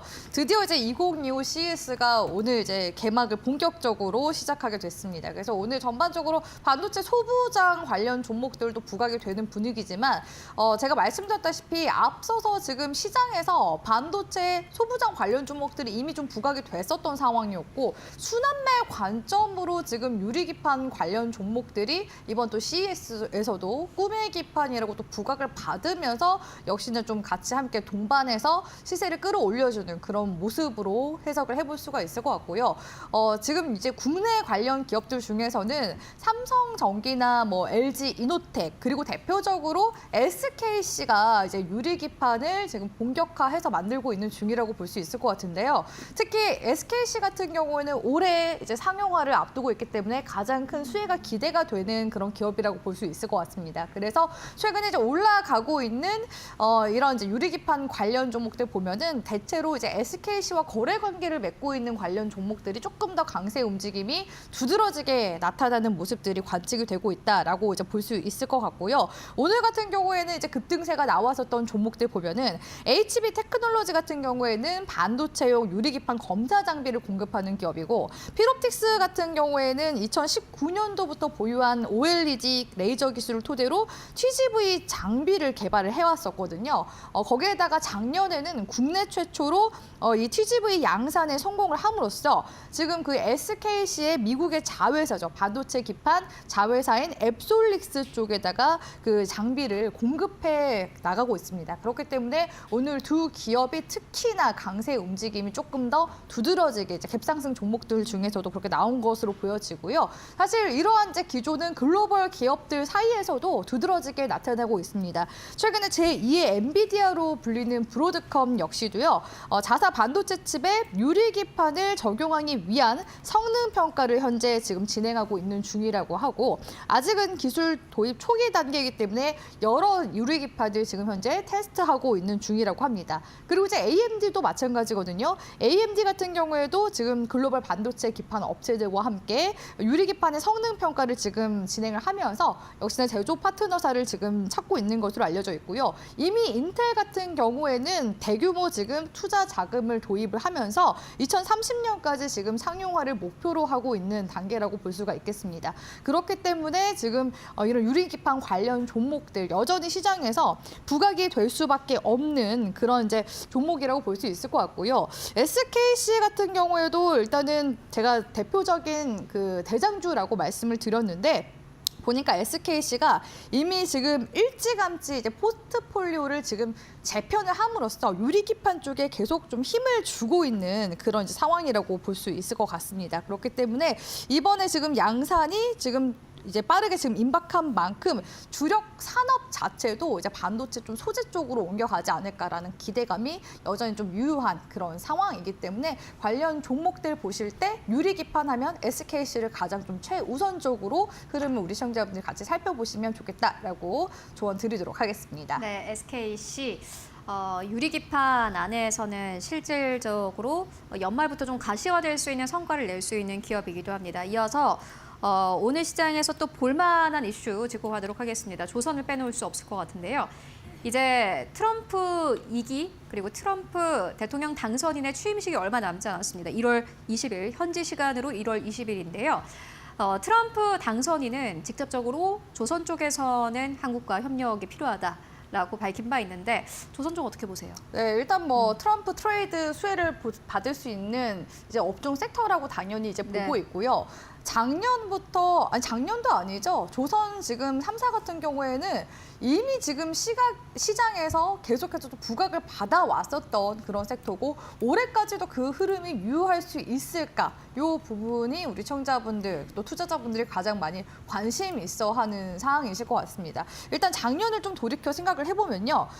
올해 지금 조선 3사가 이제 지난해 실적이 전부 다 나온 상황입니다. 13년 만에 동반 흑자를 기록할 것으로 지금 기대가 되는 그런 상황이라고 볼 수 있을 것 같은데요. 조선 3사라 하면은 HD 한국조선해양, 삼성중공업, 하나오션 등을 들어볼 수가 있겠죠. 그중에서 HD 한국조선해양 같은 경우에는 지난해 영업이익 전망치 자체가 1조 4천억대를 지금 상회한 그런 상황이라고 볼 수 있을 것 같고요. 무려 그 이전 연도 대비해서 4배가 넘는 그런 수준이라고 볼 수 있을 것 같습니다. 지난해 생각해보면 신조선가 역시 역사적 최고점으로 고점 수준까지 크게 상승을 했었고요. 특히 우리 국내 기업들 같은 경우에는 액화 천연가스, LNG선이나 액화 석유가스, LPG 운반선 등의 고부가가치 위주로 선별 수주를 한 점이 중국과의 차별화된 그런 부분이라고 볼 수 있을 것 같습니다. 물론 중국 같은 경우에는 지금 압도적인 높은 수주 점유율을 차지를 하고 있는데요. 1월에서 11월 글로벌 시장에서 우리나라 같은 경우에는 CGT 선 같은 경우에는 248척 정도를 수주했지만 중국 같은 경우는 우리나라의 4배 수준인 1,518척 정도를 수주를 했습니다. 어마어마하게 지금 압도적인 차이를 보이고 있지만 그럼에도 불구하고 우리나라 국내 같은 경우에는 고부가가치 선박 위주로 지금 계속 선별 수주를 하고 있기 때문에 오히려 장기적인 경쟁력 측면에서는 아직까지는 우위에 있는 그런 상황이라고 볼 수 있을 것 같고요. 이러한 기조는 이미 지금 국제사회가 2050년까지 해운 산업에 있어서 탄소 중립을 달성하겠다라는 목표를 지금 내세운 그런 상황이기 때문에 이 기조가 단순히 1년, 2년에 끝나는 게 아니라 계속해서 이어질 것으로 지금 전망이 되고 있는 상황입니다. 그러다 보니까 지금 HD 한국조선해양 같은 경우에도요. 연간 수주 목표치를 지금 180억 달러 정도로 지금 정한 상황이라서 이는 지난해 수주 목표보다 33% 지금 높은 그런 수준이라고 볼 수 있을 것 같습니다. 오늘 시장에서는 특징적으로 지금 중공업 관련 기업들 중에서 HJ중공업이 오늘 급등세가 다른 조선주들에 비해서 강하게 나왔었는데요. 장중에 이제 무려 한 17% 정도 넘는 그런 시세가 나와줬었는데 HJ 지금 중공업 같은 경우에도 지금 도크에 이미 2027년도까지 일감이 다 채워져 있는 그런 상황이라고 합니다. 이 기업 같은 경우에는 사업 부문이 조선 부문도 있고요. 건설 부문도 있는데 기존에는 건설 부문 쪽에서 계속 흑자를 내면서 조선 쪽에서 나오던 적자를 계속 상쇄해 나갔었는데 이제는 반대로 조선 쪽에서 지금 흑자가 나고 있는 상황이고요. 금리 인상 기조로 인해서 건설 부문 같은 경우에 지금 적자로 전환된 상황인데 오히려 지금 조선 쪽이 다시 효자 노릇을 톡톡히 하고 있는 그런 상황이라고 볼 수 있을 것 같습니다. 그래서 현재 HJ중공업 같은 경우에도 수주가 1조 정도로 지금 차 있는 그런 상황이라고 볼 수 있을 것 같고요. 지금 HJ중공업 쪽에서 오늘 윗골이 달면서 지금 주가가 조금 이제 조정도 같이 함께 나와주고 있는, 그러니까 차익 실현도 나와주고 있는 상황인데 기존에 한진중공업 시절에 2019년도 수빅 조선소가 해생 절차에 들어감으로써 한진중공업 역시 그때 상황한 능력이 없기 때문에 필리핀 현지 은행 등의 채권당의 채무를 해소하는 대신에 주식으로 이제 넘겨줬었습니다. 그래서 이제 근래 들어서 이런 업황이 좋아지니까 지금 이런 이제 최대 주주 쪽, 그러니까 필리핀 은행 쪽에서도 어떻게 보면은 지금 엑시트를 하기 위해서 또 차익도 하는 그런 이제 모습들이 지금 번갈아 가면서 계속 좀 시세적으로 나오는 것 같다라고 말씀드릴 수 있을 것 같고요. 이러한 또 조선 섹터들의 이제 훈풍 당분간은 계속해서 이어지지 않을까라고서 전망 도와드리도록 하겠습니다. 네, 조선 쪽 실적이 잘 나오는 만큼 앞으로도 훈풍이 예상된다라는 의견 듣고 왔고요. 오늘 보시는 기업 있으실까요? 네, 조선 섹터 제가 오늘 힘을 줘서 많이 말씀을 네. 드렸기 때문에 조선 관련 기업 가지고 왔고요. 하나오션 가지고 왔습니다. 예, 조선 3사 중에 한 곳이기도 하고 사실 이제 조선 쪽 관련해서 뭐 수주도 당연히 지금 차 있기도 하지만 앞서 앵커님 말씀하신 대로 지금 트럼프 정권 그죠. 쪽에서 우리나라 국내 기업에 또 조선사들의 지금 러브콜을 또 주고 있는 이유 중 하나가 MRO 쪽 사업이잖아요. 하나오션 같은 경우에는 이미 이제 지난해 2곳 정도 정도 지금 두 건의 지금 수주, 대규모 또 수주를 따낸 상황이고 올해부터 이런 지금 미 해군 MRO 쪽에 대한 수주가 본격화될 것으로 지금 기대가 되고 있는 상황입니다. 그러니까 지금 이미 뭐 그 건조 쪽으로도 지금 당연히 선박에 대한 수주 당연히 기대감 있고 거기다 지금 MRO 사업까지 지금 두 마리의 토끼를 가져갈 수 있는 데다가 트럼프 지금 트레이드 수혜까지 볼 수 있는 기업이 저는 하나오션이라고 보고 있고 사실 작년 같은 경우에는 하나오션 자체가 현장 경쟁력이 좀 너무 떨어지다 보니까 뭐 노조 파업 이슈도 있고 그래서 주가가 상대적으로 잘 못 올라갔었던 부분들이 있거든요. 근데 올해 같은 경우에는 일단 필리 조선소 인수도 다 마무리가 되어 있는 상황이기 때문에 오히려 기대감이 조금 더 강하게 들어오지 않을까라는 예, 그런 이제 관점으로 하나오션 오히려 작년 같은 경우에는 조선 3사 중에서 부각받지 못했지만 올해는 오히려 조선 3사 중에서 하나오션의 해가 되지 않을까라고서 보고 있어서 하나오션은 저는 올해 우리 시청자분들이 투자용 종목들 뭘 공략할까 한다면 저는 단연 하나오션을 말씀드리고 싶고요. 오늘도 일단 거래량 한번 지금 강하게 들어와 준 상황입니다. 월봉 흐름 잠깐 보시면요. 2023년도 지금 전고점 구간대가 44,300원 구간이거든요. 요 구간대까지는 지금 제가 봤을 때 돌파 가능성이 굉장히 지금 높아지는 상황이기 때문에 1차 목표 구간을 44,000원으로 잡아가시고 단기 손절가 같은 경우에는 정말 짧게 대응하겠다 하시는 분들은 저는 4만 원 잡아드리고 싶은데 적어도 오늘 시가 구간대만 크게 이탈하지 않으면 시세가 계속 좀 유효하게 추세상으로 좀 더 이어질 가능성이 높아서 관련해서 참고해서 전략 세워나가셨으면 좋겠습니다. 네, 조선 3사 가운데서 상승폭이 조금 다른 기업들 대비해서는 덜 올라갔고 여기에 더불어서 아직 모멘텀이 남아있는 기업 한화오션에 대한 투자 의견 듣고 왔습니다. 네, 지금까지 곽유정 파트너와 함께 이야기 나눠봤습니다. 말씀 고맙습니다.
안녕하세요. 웨이터코 신일섭입니다. 오늘의 주제는 폭스콘 대박 실적, 마이크론 테크놀로지 날다, 소프트뱅크 그룹 ARM 투자의 결실, 내가 조선의 국모요입니다. 자, 다우 산업지수 0.06 마이너스고 나머지는 3개는 플러스였죠. 자, 다우가 지금 가장 약합니다. 엔비디아랑 애플이 들어있지만 지금 엔비디아와 애플보다는 전통적인 반도체 종목들의 반등이 이끌고 있기 때문에 다우에 힘이 안 살아나고 있고요. 뒤로 가겠습니다. 나스닥은 0.65 올랐는데 일단 21선을 벗기는 갭 상승이 나와서 대단한 힘입니다. 또 2만 선에 근접했고요. S&P 500입니다. 이게 언제 시세가 끝나는 건가요, 이게? 자, S&P 500은 역시 밑에서 올라가다 보니까 21선에 맞았죠. 자, 뒤로 가겠습니다. 필라델피아 반도체 지수가 지금 거의 3% 가까이 올랐습니다.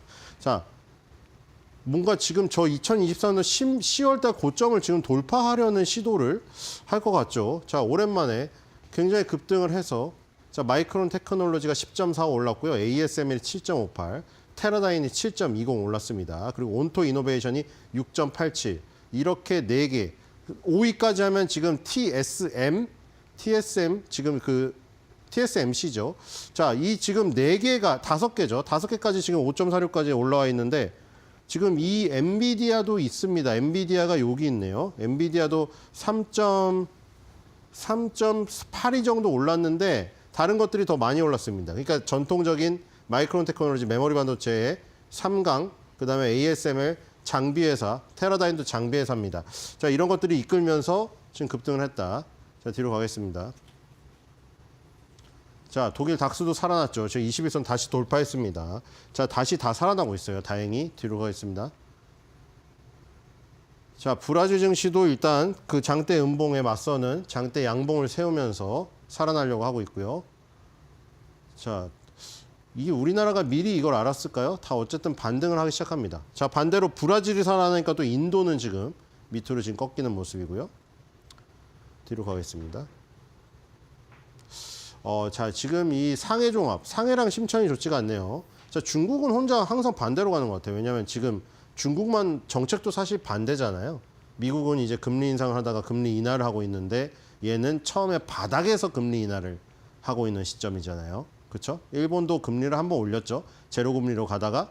그러니까 지금 다들 제로 금리로 가다가 금리 인상을 했다가 고점에서 금리 인하를 하는 미국이라던가 아니면 오랫동안 몇십 년 동안 제로 금리를 가다가 금리 인상을 하는 일본과는 전혀 다르게 얘네는 지금 코로나 봉쇄에서 가장 늦게 풀렸기 때문에 제로 금리로 이제 가서 돈을 막 풀기 시작했던 그 타이밍이죠. 그러니까 이제 정책적으로도 완전 엇갈리는 지금 상황입니다. 중국은 지금 혼자 나홀로 지금 움직이는 상황이에요. 자, 일단 밑으로 꽂고 있고요. 심천도 마찬가지죠. 심천도 내리 꽂았습니다, 지금. 자, 심천으로 갈까요? 심천도 내리 꽂았죠, 지금. 예, 주가가 좋지가 않아요. 뒤로 가겠습니다. 자, 반면에 아주 눈에 띄는 니케이는 지금 일단 음봉을 맞아가지고 4만이 깨졌습니다. 자, 뒤로 가겠습니다. 이제 눈에 띄는 거는 자, 대만이 대급등을 했죠, 지금. 주가가 거의 3% 급등을 했습니다. 자, 니케이랑 대만이랑 선두 싸움을 하는 것만 같은데요. 자, 대만이 이번에 저 23,800을 뚫을 수 있을 것인가. 지금 TSMC가 날아갔거든요. 자, 뒤로 가겠습니다. 자, 이 지금 코스피도 지금 일단 밑바닥에서 지금 바닥을 만들고 있는 모습입니다. 뭐 꼴찌의 반란 뭐 이렇게 해서 뭐 뉴스도 나왔던데요. 자, 반란이 어디까지 이어질지 지켜봐야 될 것 같고. 자, 코스닥입니다. 자, 코스닥은 더 세죠. 지금 저 고점을 돌파해서 61선까지 돌파한 모습이고요. 자, 일단은 쌍바닥이 나왔네요. 그렇죠? 역헤드 앤 숄더. 사람이 이제 거꾸로 지금 물구나무 서는 모습이죠. 들어가겠습니다. 자, 이 원달러 환율이 장대 음봉으로 그동안 이어오던 11선을 깨고 21선까지 내려가자 급반등이 나온 겁니다, 결국. 그렇죠? 달러가 지금 가치가 떨어지자 원화 가치가 지금 오르면서 원화로 평가되는 자산인 주식시장도 급등했습니다. 자, 여기서 이제 21선을 기점으로 해서 다시 상승이 나오면은 또 주가에 반락이 있을 것이고, 만약에 그 반락이 약해서 여기서 만약에 21선이 깨져서 원달러 환율이 안정적으로 간다고 하면 코스피의 랠리는 조금 더 이어질 가능성이 있습니다. 자, 21선이 깨진 적은 참 오래됐는데요. 지금 2024년도 9월 달이죠. 9월 달에 21선을 올라선 이후에 21선은 깨지 않았거든요. 여기 지금 한 달 한 번 깬 적이 있는데 바로 만회했죠. 자, 이번에 어떻게 될런가? 지금 일단 밑꼬리가 정확히 21선에 맞았는데, 그렇죠? 한 번 21선을 찔렀습니다. 그렇죠? 이 12월 달 이후에 한 달 만이에요. 21선 찔른 거는. 21선을 붕괴시켜서 다시 안정적인 흐름으로 이렇게 간다면, 그렇죠? 이런 상황에서는 주가가 상승하게 되죠. 뒤로 가겠습니다. 자, 유가가 살아나다가 일단 전고점에 맞았죠. 자, 뒤로 가겠습니다. 자, 외국인이 사고 있습니다. 1,400억 사고 있고요. 1,360억을 개인이 팔고 있고, 코스닥은 230억 팔고 있습니다. 코스닥하고 코스피랑 수급이 반대입니다. 자, 뒤로 가겠습니다. 자, 오랜만에 3일 연속 순매수. 3일 연속 순매수는 아마 더 뒤로 뒤져봐야겠죠. 지금 이게 한 달치로는 나오지가 않아요. 그렇죠? 3일 연속 순매수한 적이 한 달에는 없습니다. 자, 3일 연속 순매수인데 지금 2,800억, 3,600억, 1,400억. 꽤 많은 금액을. 그러니까 이게 외국인이 매수를 해서 달러 가치가 떨어지고, 그리고 달러 가치가 계속 떨어지니까 계속 또 주식을 팔게 되고, 뭐 이런 것인지 아니면 주식이 떨어져서 외국인이 팔기 시작해서 달러 가치가 떨어지고 그래서 또 달러를 주식을 팔고 이런 코스피 주식에서 사고 달러를 팔던가 이런 상황인지 달걀이 먼저인지 닭이 먼저인지 모르지만 어떤 시점에서 일단 전환이 된 겁니다. 지금. 그렇죠? 외국인의 매수가 3일 연속 이어지고 있고 이렇게 되다 보니까 외국인이 코스피 주식을 사고 이 달러 가치가 떨어지니까 원화 가치로 평가되는 주식 자산을 사고 있습니다. 자, 뒤로 가겠습니다. 자, TSMC가 지금 20위안에서 가장 많이 올랐습니다. 5.46 폭등했습니다. 지금. 자, 뒤로 가겠습니다. 지금 대만의 증시를 TSMC가 이끌 수가 있겠고요. ADR하고 본토 증시랑 어차피 똑같죠. 자, 지금 일본 증시에서는 리크루트 홀딩스가 지금 4% 가까이 오르고 있고 제일 많이 오는 건 도쿄 일렉트론이네요. 그렇죠? 어저께 지금 아까 미국 상위에 필라델피아 반도체 주지수 상위에서 마이크론 테크놀로지가 가장 많이 올랐고 그 다음에 ASML이 올랐잖아요. 지금 ASML이 노광 장비 1등이고 세계 장비 시장에서 2위입니다. 그리고 지금 ASML, 그 다음에 시각 장비와 램리서치, 그리고 이 KLA 같은 계측 장비, 그 다음에 도쿄 일렉트론, 일본, 요 증착 장비, 뭐 시각 다 하는 이 도쿄 일렉트론 이런 5대 장비 회사들 주가가 다 급등했습니다. 도쿄 일렉트론도 지금 5.52 급등했죠. 자, 지금 반도체 장비, 이 필라델피아 반도체 지수랑 이어서 다 좋고요. 자, 소프트뱅크 그룹도 올랐습니다. 통신주긴 하지만 소프트뱅크가 영국의 ARM이라는 팹리스에 투자를 했기 때문에 ARM도 지금 아까 전에 마이크론 테크놀로지가 1등을 한 그 필라델피아 반도체 지수 39성 종목 중에 들어 있습니다. 자, 뒤로 가겠습니다. 자, 그래서 홍하이 프리시전. 자, 애플의 그 위탁 생산을 맡고 있는 폭스콘의 모회사죠. 2024년도 시작하면서 폭등을 시작했습니다. 폭등을 해가지고 지금 11선에서 조정받고 있는 모습이죠. 엄청난 상승이었죠. 100 대만 달러에서 234.50 대만 달러까지 올랐습니다. 2.3배가 폭등했죠. 자, 그리고 TSMC가 날랐습니다. 왜냐하면 결국 애플의 폭스콘 공장, 그리고 모회사인 홍하이 프리시전, 그리고 TSMC 전부 협력관계 회사이기 때문입니다. 자, 신고가를 돌파해버렸죠. 자, 대단한 시세입니다. 자, 삼성전자는 이거랑 거꾸로 이렇게 밑으로 이렇게 꽂았죠. 완전 반대죠. TSMC랑 뭐 경쟁한다고 파운드리에서 점유율을 넓힌다고 하고 있지만 삼성전자라는 지금 종합반도체 회사는 분사를 해가지고 파운드리를 떼내기 전까지는 그리고 그걸 떼낸다고 해도 이론대로 그렇게 진행될지는 알 수가 없는 겁니다. 뭐 하도 삼성전자 주가가 답답하니까 그 소리까지 나온 것이죠. 파운드리를 떼가지고 현대차도 그 소리 나왔잖아요. 주가가 답답하니까 그 소리까지 나오는 겁니다. 현대차도 하도 뭐 전기차 업체로 인정을 못 받으니 전기차니 자율주행하려고 따로 분사해가지고 뭐 상장을 시키자. 물론 그런 꼼수까지 얘기가 나왔지만 그게 현실이 되더라도 올라갈지 그 의문이 있는 거고 현실화되기도 어렵습니다. 그래서 지금 일단 TSMC의 점유율은 계속 압도적이고 주가를 따라갈 수가 없습니다. 뒤로 가겠습니다. 자, 지금 기준모태주는 일단 무너지고 있는데 자, 기준모태주는 상해 주수보다 지금 그 주가가 아주 강하다고 말씀드렸죠. 뒤로 가겠습니다. 자, CATL도 마찬가지죠. 얘네는 1위 종목이 겨우 버티고 있는 거예요, 지금. 기준모태주랑 CATL이 만약 무너지면 상해 심천은 더 내리꽂습니다, 저거. 자, 뒤로 가겠습니다.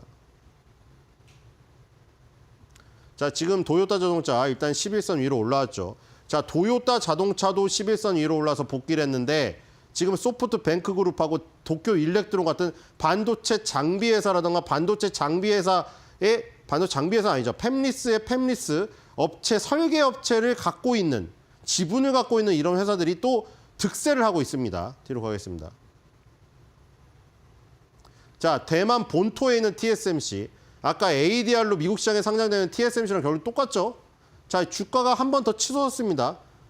계속 결국 누누이 얘기했듯이 가장 강한 모습이었기 때문에 이게 조정이 끝이었던 거예요. 그쵸? 이렇게 올라가면서 조정하는 건 엄청 강한 겁니다. 결국에는 신고가를 갔죠. 자, 뒤로 가겠습니다. 자, 여기도 마찬가지죠. 자, 소프트뱅크 그룹이 결국 상승 N자를 그리고 지금 전고점에 도전하고 있죠. 자, 영국의 ARM입니다. 지금 그 마이크론 테크놀로지가 1등을 한 필라델피아 반도체 지수 3위 구성 종목 중에 들어있는 종목이에요. 영국의 ARM 처음에 상장했을 때 굉장히 무슨 약간의 거품 논란도 있었는데 결국 그 시점이 가장 싼 가격이었어요. 46달러, 지금 147달러입니다. 지금 3배 갔어요. 300% 갔어요. 그렇죠? 영국의 ARM이라는 회사, 팹리스의 팹리스라고 말씀을 드렸죠. 팹리스도 얘네 설계 자산, 그러니까 아이디어죠. 얘네의 IP라고 하죠. 얘네 IP 없이는 아무것도 못한 거예요. 그러니까 지금 오징어 게임이 히트쳤죠. 오징어 게임 굿즈, 오징어 게임에다가 넷플릭스에다가 IP 돈 주고 사지 않았고 불법으로 만들면은 불법입니다. 그렇죠? 이것도 맞죠. 그 불법을 떠나서 짝퉁밖에 못 만들죠. 반도체는 다 얘가 지배를 합니다. ARM의 설계 자산 안에 없으면 아무도 설계 못 해요. 그렇죠? 얘네의 설계 자산을 가지고 케이던스라던가 시놉시스라던가 그 설계 도구를 가지고 이제 그 개발자들이 그림을 그리게 되는 거죠. 반도체 설계도를. 근데 전 세계 엔지니어들이 전부 다 ARM의 설계 자산 아이디어를 빌려다가 다 도구는 엑셀이나 파워포인트 같이 생각하면 됩니다. 엑셀하고 파워포인트로 다 작업을 하는데 다른 거 도구 갖다 준다고 누가 쓰겠어요? 엑셀 파워포인트가 압도적인데 엑셀 파워포인트가 압도적이잖아요. 누구도 엑셀 파워포인트만 쓰지 누가 엑셀 파워포인트 아니고 다른 걸로 작업해라. 그럼 누가 하겠어요? 똑같은 실력이면은 그 엑셀 파워포인트로 다 하지. 그러면 다른 무슨 이상한 프로그램 갖고 너 해봐라 하면 누가 어떻게 이겨요? 엑셀 파워포인트를. 그거랑 똑같은 겁니다. 케이던스 시놉시스의 이 지금 설계 도구는 다 쓰는 도구고 이 지금 ARM의 설계 자산은 다 얘네 걸 써요. 그렇기 때문에 압도적인 점유율을 갖고 있는데 얘네 지분 90%를 투자했죠. 그렇기 때문에 이건 통신주가 아닌 거죠. 자, 뒤로 가겠습니다. 결국 애플의 지금 위탁 생산을 맡고 있는 폭스콘에서 이어받은 게 다 TSMC와 저기 ARM, 소프트뱅크, 도쿄일렉트론 다 전이된 거예요. 자, 우리나라 보겠습니다. 우리나라 1등 조선주 압도적입니다. 자, 조선업종 무려 6.72%가 오르고 있죠. 자, 조선업종에 속해 있는 게 딱 요건데 여기 이 증권사에서 분류된 거는 H중공업, 하나오션, HD현대중공업, HD한국조선해양, HD현대미포, 삼성중공업이죠. 예전에 조선 3사라고 불리우던 대우조선해양, 대우조선해양이 하나그룹으로 가면서 하나오션이 된 거고 예전에 현대중공업, 그다음에 삼성중공업, 현대미포는 조금 작은 거죠. 현대사모랑 현대미포까지 해서 현대중공업 아래에 있었던 것을 이렇게 분사를 해가지고 중간지주회사를 만들어준 거죠. 어쨌든 3사에다가 이 지방의 작은 HJ중공업, 어쨌든 배를 만드는 회사, 완성업체들이죠. 요거 6개의 평균 상승률이 무려 7%에 가까운 상승률이 나오고 있습니다. HJ중공업은 14.35, 하나오션이 무려 11% 가까이 오르고 있죠. 어마어마한 상승입니다. 뒤로 가겠습니다. 자, WTI입니다. 자, WTI가 지금 굉장히 답답한 모습인데 만약에 이게 20개월 선을 돌파해서 이런 상승이 나온다. 그러면 삼성중공업마저 오릅니다. 왜냐하면 삼성중공업은 여기 보시면은 컨테이너선, LNG선, 원유 운반선도 하는데 LNG, FPSO랑 FPU 같은 해양 플랫폼 이게 강점입니다.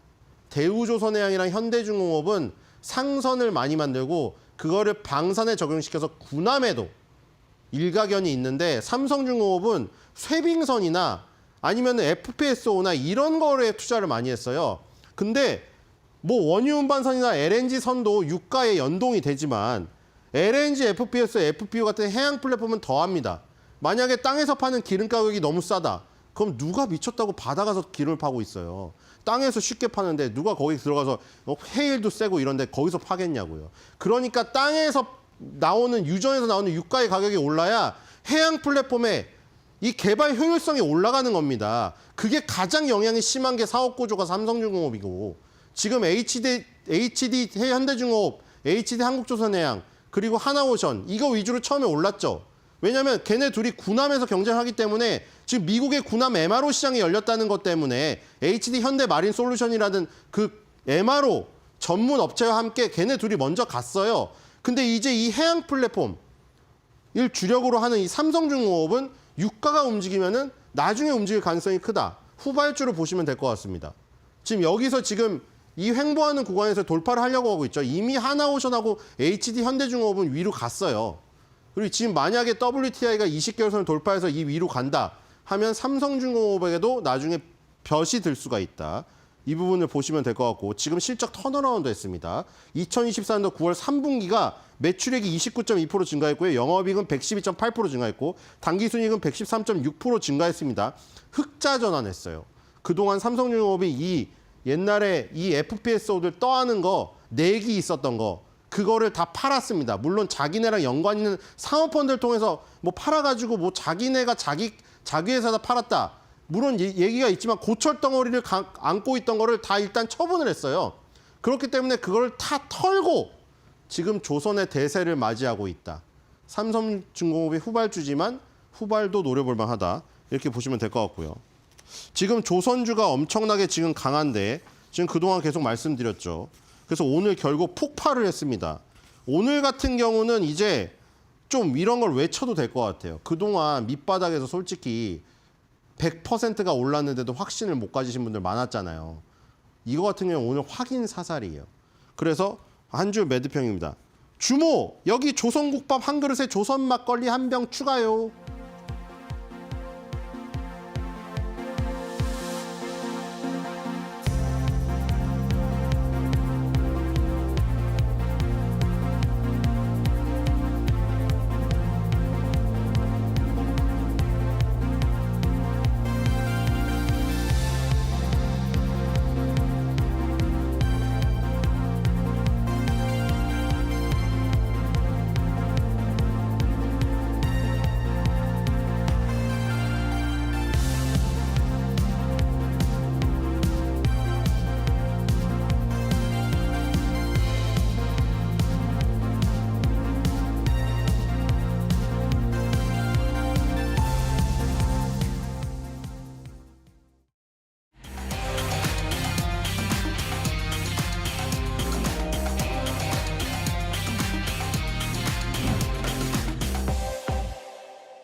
네, 대담한 대담 시작을 하겠습니다. 아무래도 지금 전 세계의 초점이 CES 2025에 쏠려 있지 않나라는 생각을 하게 되는데 그렇기 때문에 그러니까 현지 시각으로 7일 개막해서 10일까지 진행이 되는데요. 한국과 미국 시장에서는 단연 로봇, 양자, 암호, 반도체 관련주가 들썩이고 있는 흐름들이 나타나고 있습니다. 로봇도 관련되고요. 자, 오늘 이 시간은 김장렬 유니스토리 자산운용 투자전략본부장과 함께 CES 2025에 대해서 자세히 좀 알아보도록 하겠습니다. 어서 오십시오. 네, 안녕하십니까? 네. CES의 핵심 주제는 양자, 로봇, 반도체, 당연히 이제 AI 여기에 좀 집중되지 않을까 싶은데 네네. 관전 포인트가 네. 뭐라고 보십니까? 일단은 여러 가지 슬로건이 내건 게 있는데요. 사람마다 이게 자기가 피크를 하죠. 근데 보통을 피크할 때 주제는 다이브인이라고 해요. 다이브인. 뛰어든다는 거잖아요. 뭐에 다이브인. 예. 뭐 뛰어드냐? AI를 가지고 이 실생활에 확산되는 거예요.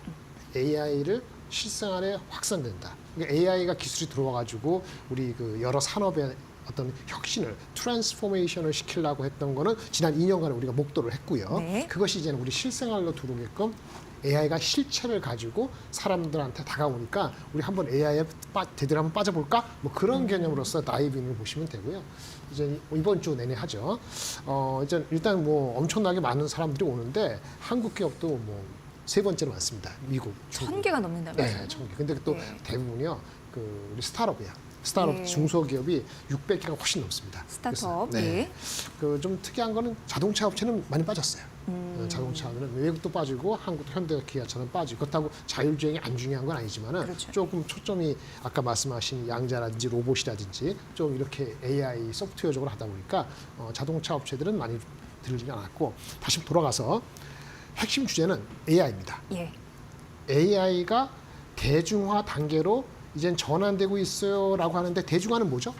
대중화라는 것은 AI가 우리 생활에 오는 거예요. 그렇죠. 그럼 자동차. 그러면 자율주행이 제대로 된 어떤 고 어드밴스된 모빌리티로 확장되는 거고요. 그러니까 자율주행이라는 일반 자동차가 어드밴스드 모빌리티 그 확장이고 또 하나는 우리 일생활 아니면 산업 현장에 쓰는 로봇. 우리를 케이터링 해주고 아니면 우리 그 일할 때 도와주고 네. 그다음에 서빙 해주고 이런 우리의 실생활로 들어오는 거니까 AI 로보틱스고 맨 마지막으로는 AI 디지털 헬스 우리 웨어러블 있잖아요. 예. 우리 뭐 휴대폰 뭐 무슨 시계 같은 거 있는데 그게 단순히 웨어러블이 아니고 거기 AI가 들어가서 개인 퍼스널 니즈에 맞게끔 헬스를 완전히 관장해주는 AI 디지털 헬스로 되는 거죠. 그래서 이런 것들이 기술이 처음 나온 건 아니잖아요. 그렇죠. 그러니까 이게 예.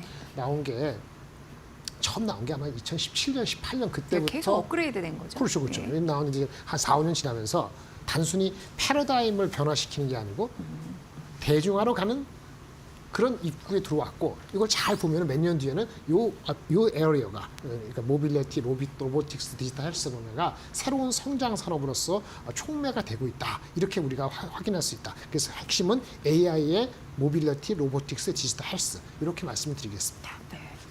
작년 CES만 하더라도 이때도 AI가 참 부각이 됐었거든요. 네, 그렇죠. 맞아요. 근데 이제 현장에 가본 이들, 뭐 이제 속속들이 요즘에 매체가 많다 보니까 네, 이렇게 네. 얘기를 들어보면요. 혁신상도 우리가 이제 스타트업 굉장히 많이 받았다라는 네, 예, 그런 분석 결과가 있는데 수많은 제품들이 다 AI가 거의 탑재돼서 네, 네. AI 탑재 안 된 제품을 찾아보기가 더 어렵다. 그럼요. 그렇죠. 이런 얘기가 나올 정도로 이번 CES는 모든 곳이 AI다. 네. 이렇게 좀 표현해도 틀리진 않은 것 같다라는 생각이 들고요.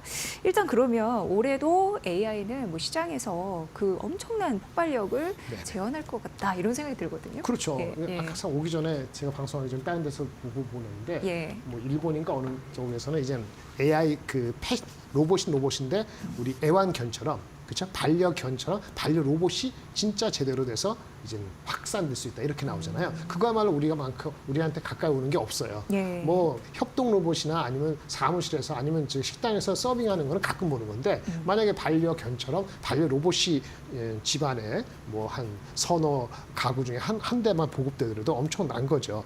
그래서 이제 근데 그런 로봇이 되려면은 AI가 돼가지고 AI가 여러 데이터를 가지고 그 사람마다 다른 니즈가 있거든요. 거기에 맞게끔 리스폰드를 해줘야 되는 거니까 네. 로봇과 AI가 같이 뭉쳐지는 거죠. 그런 개념에서 봤을 때는 CES에서 뭐 결국은 엔비디아의 그 젠슨 왕께서 한 7, 8년 전인지 9년 전인지 그 당시에 와서 처음에 기조 연설했을 때 얘기한 것이 그 당시에 제대로 봤으면 달았겠죠. 불과 한 5년 전만 해도요. 우리 뭐죠? 그 엔비디아가 삼성전자보다 5, 6년 전에 삼성전자보다 시가총액이 더 작았어요. 시가총액 삼성보다 더 작았다니까요. 예. 근데 20배가 차이잖아요. 예. 이게 큰 기조를 바꾸는 걸 보지 못했으면 이런 걸 당할 수밖에 없는데 어쨌든 젠슨 왕이 지금 이 시간에 아마 기조 연설을 8년 만에 하는 것 같은데 8년 전에 했던 거는 GPU라는 거를 가지고 딥러닝을 해서 그러면 AI가 폭발한다. 예. 좋은 의미로 이런 얘기를 했는데 이번에는 또 어떤 얘기를 할지가 주목이 되고 있고요. 여기에 중에서 뭐 여러 가지가 있는데 로보틱스 기술을 제대로 가지고 얘네가 플랫폼 로봇을 AI로 하기 위해서는 자기네가 여러 가지 시스템적인 기능을 할 수 있는 걸 하나의 칩에 모은 거. 그래서 시스템 온 칩이라거든요. SOC 그 칩 플랫폼을 작년에 개발했는데 이걸 본격적으로 올해부터 이제 사람들한테 보이는 거예요. 그거를 여기 우리 CES에서 쇼오프 보여준다 이렇게 볼 수 있겠습니다. 네.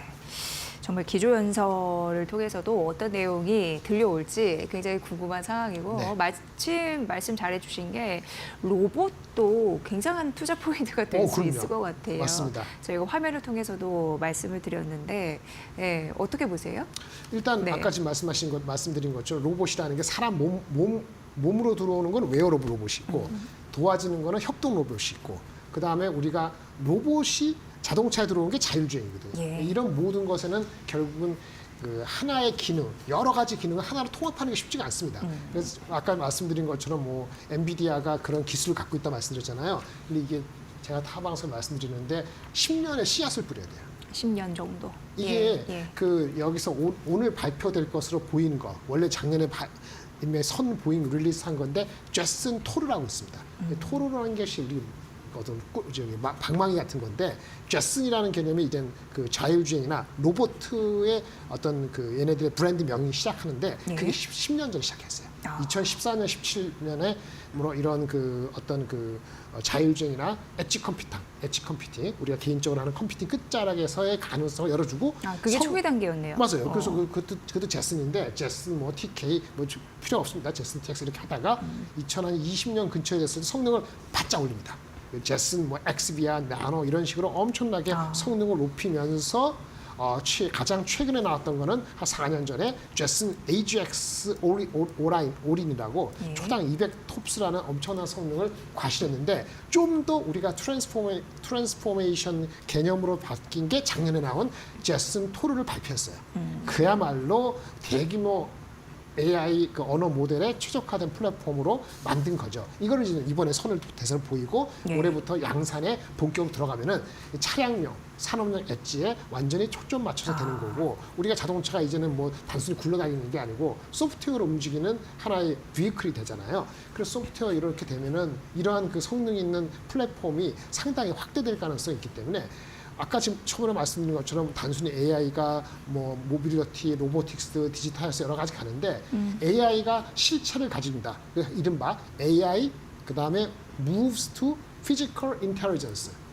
실체를 가지는 똑똑한 모든 기기에 AI가 통합된다. 이렇게 보시면 될 것 같아요. 우리가 지금 얘기하고 있는 뭐 로보틱스, 디지털 헬스 이런 거 말고도 생각할 수 있는 없는 반려견뿐만 아니라 모든 것들에 어떤 엔티티만 있으면 AI가 들어가서 사람한테 어필만 되면은 한다는 거죠. 근데 그게 생각보다 그것을 통합적으로 운영하는 소프트웨어 플랫폼을 갖고 있는 데가 별로 없고 데이터베이스를 갖고 있는 데 별로 없다는 건데 엔비디아가 테슬라하고 경쟁하는 그런 개념이에요. 그런 개념에서 이런 제품을 내놓으면은 사람들이 한 번 또, 근데 주가는 좀 미리 간 측면이 있습니다. 지난 한 2주 동안에. 그래서 그런 측면에서는 상당히 기대되는 어떤 이번에 CES가 되지 않을까 싶네요. 네. 사실 가보니들은 그 충격과 놀라움이 어마어마하다라는 한번 가보셨어요? 얘기를 저는 한 번도 못 가봤는데요. 한번 가보면 합니다. 굉장히 부러운 대목이더라고요. 왜냐하면 정말 많이 발전돼 있다라고 네네. 하는데 그 말씀해 주셨잖아요. 자동차에 들어가면 자율주행이라고. 네네. 그 체험이 주는 놀라움도 이번에 좀 확인이 가능할까 싶습니다. 지금 어떻게 보면은 테슬라, 웨이모, 뭐 하웨이가 사실 이쪽을 좀 화웨이도 맞습니다. 견인하고 있잖아요. 네. 그래서 어떻게 보면은 AGI라는 얘기 많이 하는데 네. AGI 시대에 이때에 최적화된 디바이스가 자율주행이다라는 얘기 많이 나와가지고. 그러니까 사실은 예, 예. 이게 그 전기차 시대가 도래한 지가 얼마 안 됐잖아요. 예. 중국은 전기차가 반 이상 가고 있다는데 어떤 뚝딱뚝딱 하드웨어적으로 부품을 모아서 하는 거는 누구든지 따라올 수 있을 거야. 돈만 들이고 사람들을 뽑기만 하면은. 근데 씨앗을 뿌리는 건 쉬운 게 아니에요. 데이터베이스를 갖추고.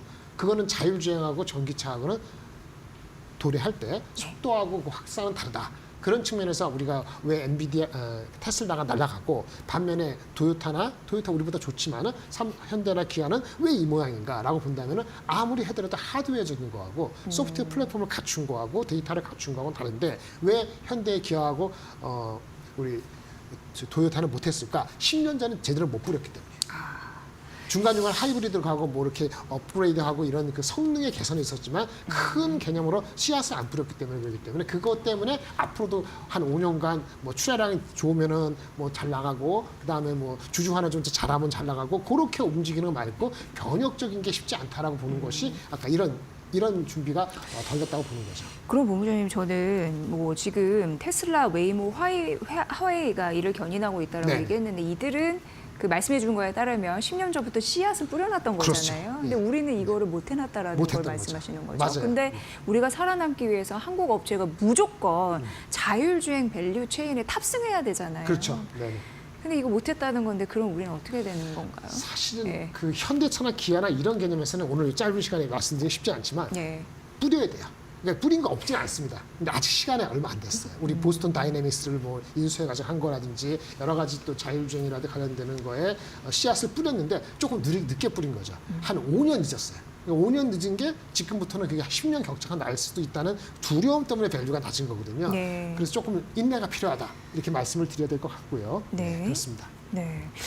지금 새해부터 국내 로봇 테마가 강세를 보이는 흐름들이 그러게요. 있었거든요. 엄청납니다. 예. 휴머노이드에 대한 투자자가 네. 지금 굉장히 커지고 있는 상황이고요. 예. 그 휴머노이 뭐죠? 사람이죠. 예. 오이드는 같은 거예요. 뭐뭐 같은. 그러니까 사람 같은 거면 다 되는 거예요.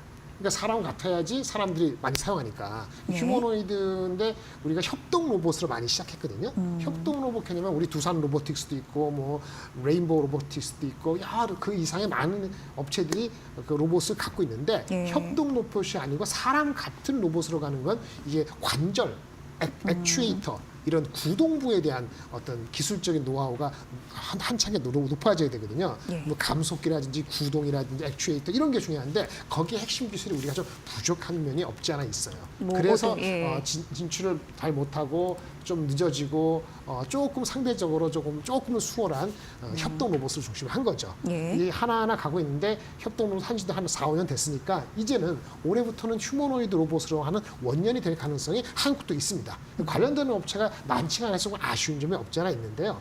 뭐 대체적으로 그 레인보우 로보틱스가 더 눈에 띄죠. 레인보우는 삼성전자가 또 인수를 해가지고 얼마 전에는 그 지분을 완전히 더 옵션을 발휘해서 이제 완전히 이제 더 힘을 주고 있는데 그 최근에 주가도 한 나흘 사이에 오늘도 좀 오르는 것 같은데요. 네. 오늘까지 오는 거 합해서는 거의 한 닷새 사이에 70% 올랐거든요. 단기 많이 오르긴 했어요. 그리고 이 회사가 몇백억 매출이 안 나는 거기 때문에 지금 시총을 생각하는 건 한 4, 5년 뒤에 한 1,000억, 2,000억의 매출을 간다는 관점을 갖고 하는 건데 일단 삼성전자가 밀고 있고 우리나라의 휴머노이드 또 그 이상의 로봇의 대장주라는 희귀성이 있기 때문에 주가가 장 전반적으로 조정을 받을 때 내려갈 때는 레인보우 로보틱스는 하나의 중요한 아이템으로 생각하시고 접근하시는 것이 좋을 것 같고요. 작은 종목은 로보티즈가 있습니다. 로보티즈, 예, 이거는 예. 뭐 좀 종목이 작죠. 그래서 최근에 주가가 올라서 이것도 뭐 오늘은 모르겠는데 최근 9일 동안에 거의 4, 50% 올랐거든요. 근데 애널리스트 목표주 갖고 있어요. 애널리스트 목표주가 다 왔어요. 그래서 일단 숨고르기가 필요한 것 같습니다. 이게 좀 이따 말씀하실 것 같은데 전반적으로 이런 뉴스가 많이 나왔을 때는 주가가 한 50%, 100% 오르면은 일단 이 시련이 맞아요. 단기적으로는. 근데 로보티즈 자체는 뭐 하는 회사냐? 아까 액추에이터라 했잖아요. 로봇은 어떻게 되죠? 로봇은 일단 머리가 있어야 돼요. 사항을 인식하고 이렇게 행동을 해주는 게 머리에 해당되는 것이 소프트웨어적인 거고, 그다음 센싱, 그 눈에 보고 어떤 관찰해야 되는 센싱이 필요하고, 그다음에 전원이 필요하고, 그다음에 몸뚱아리가 있어야 되는 거니까 어떤 이런 것도 필요하고, 맨 마지막에 중요한 건 다 갖춰둬도 그걸 구동시켜야 되잖아요.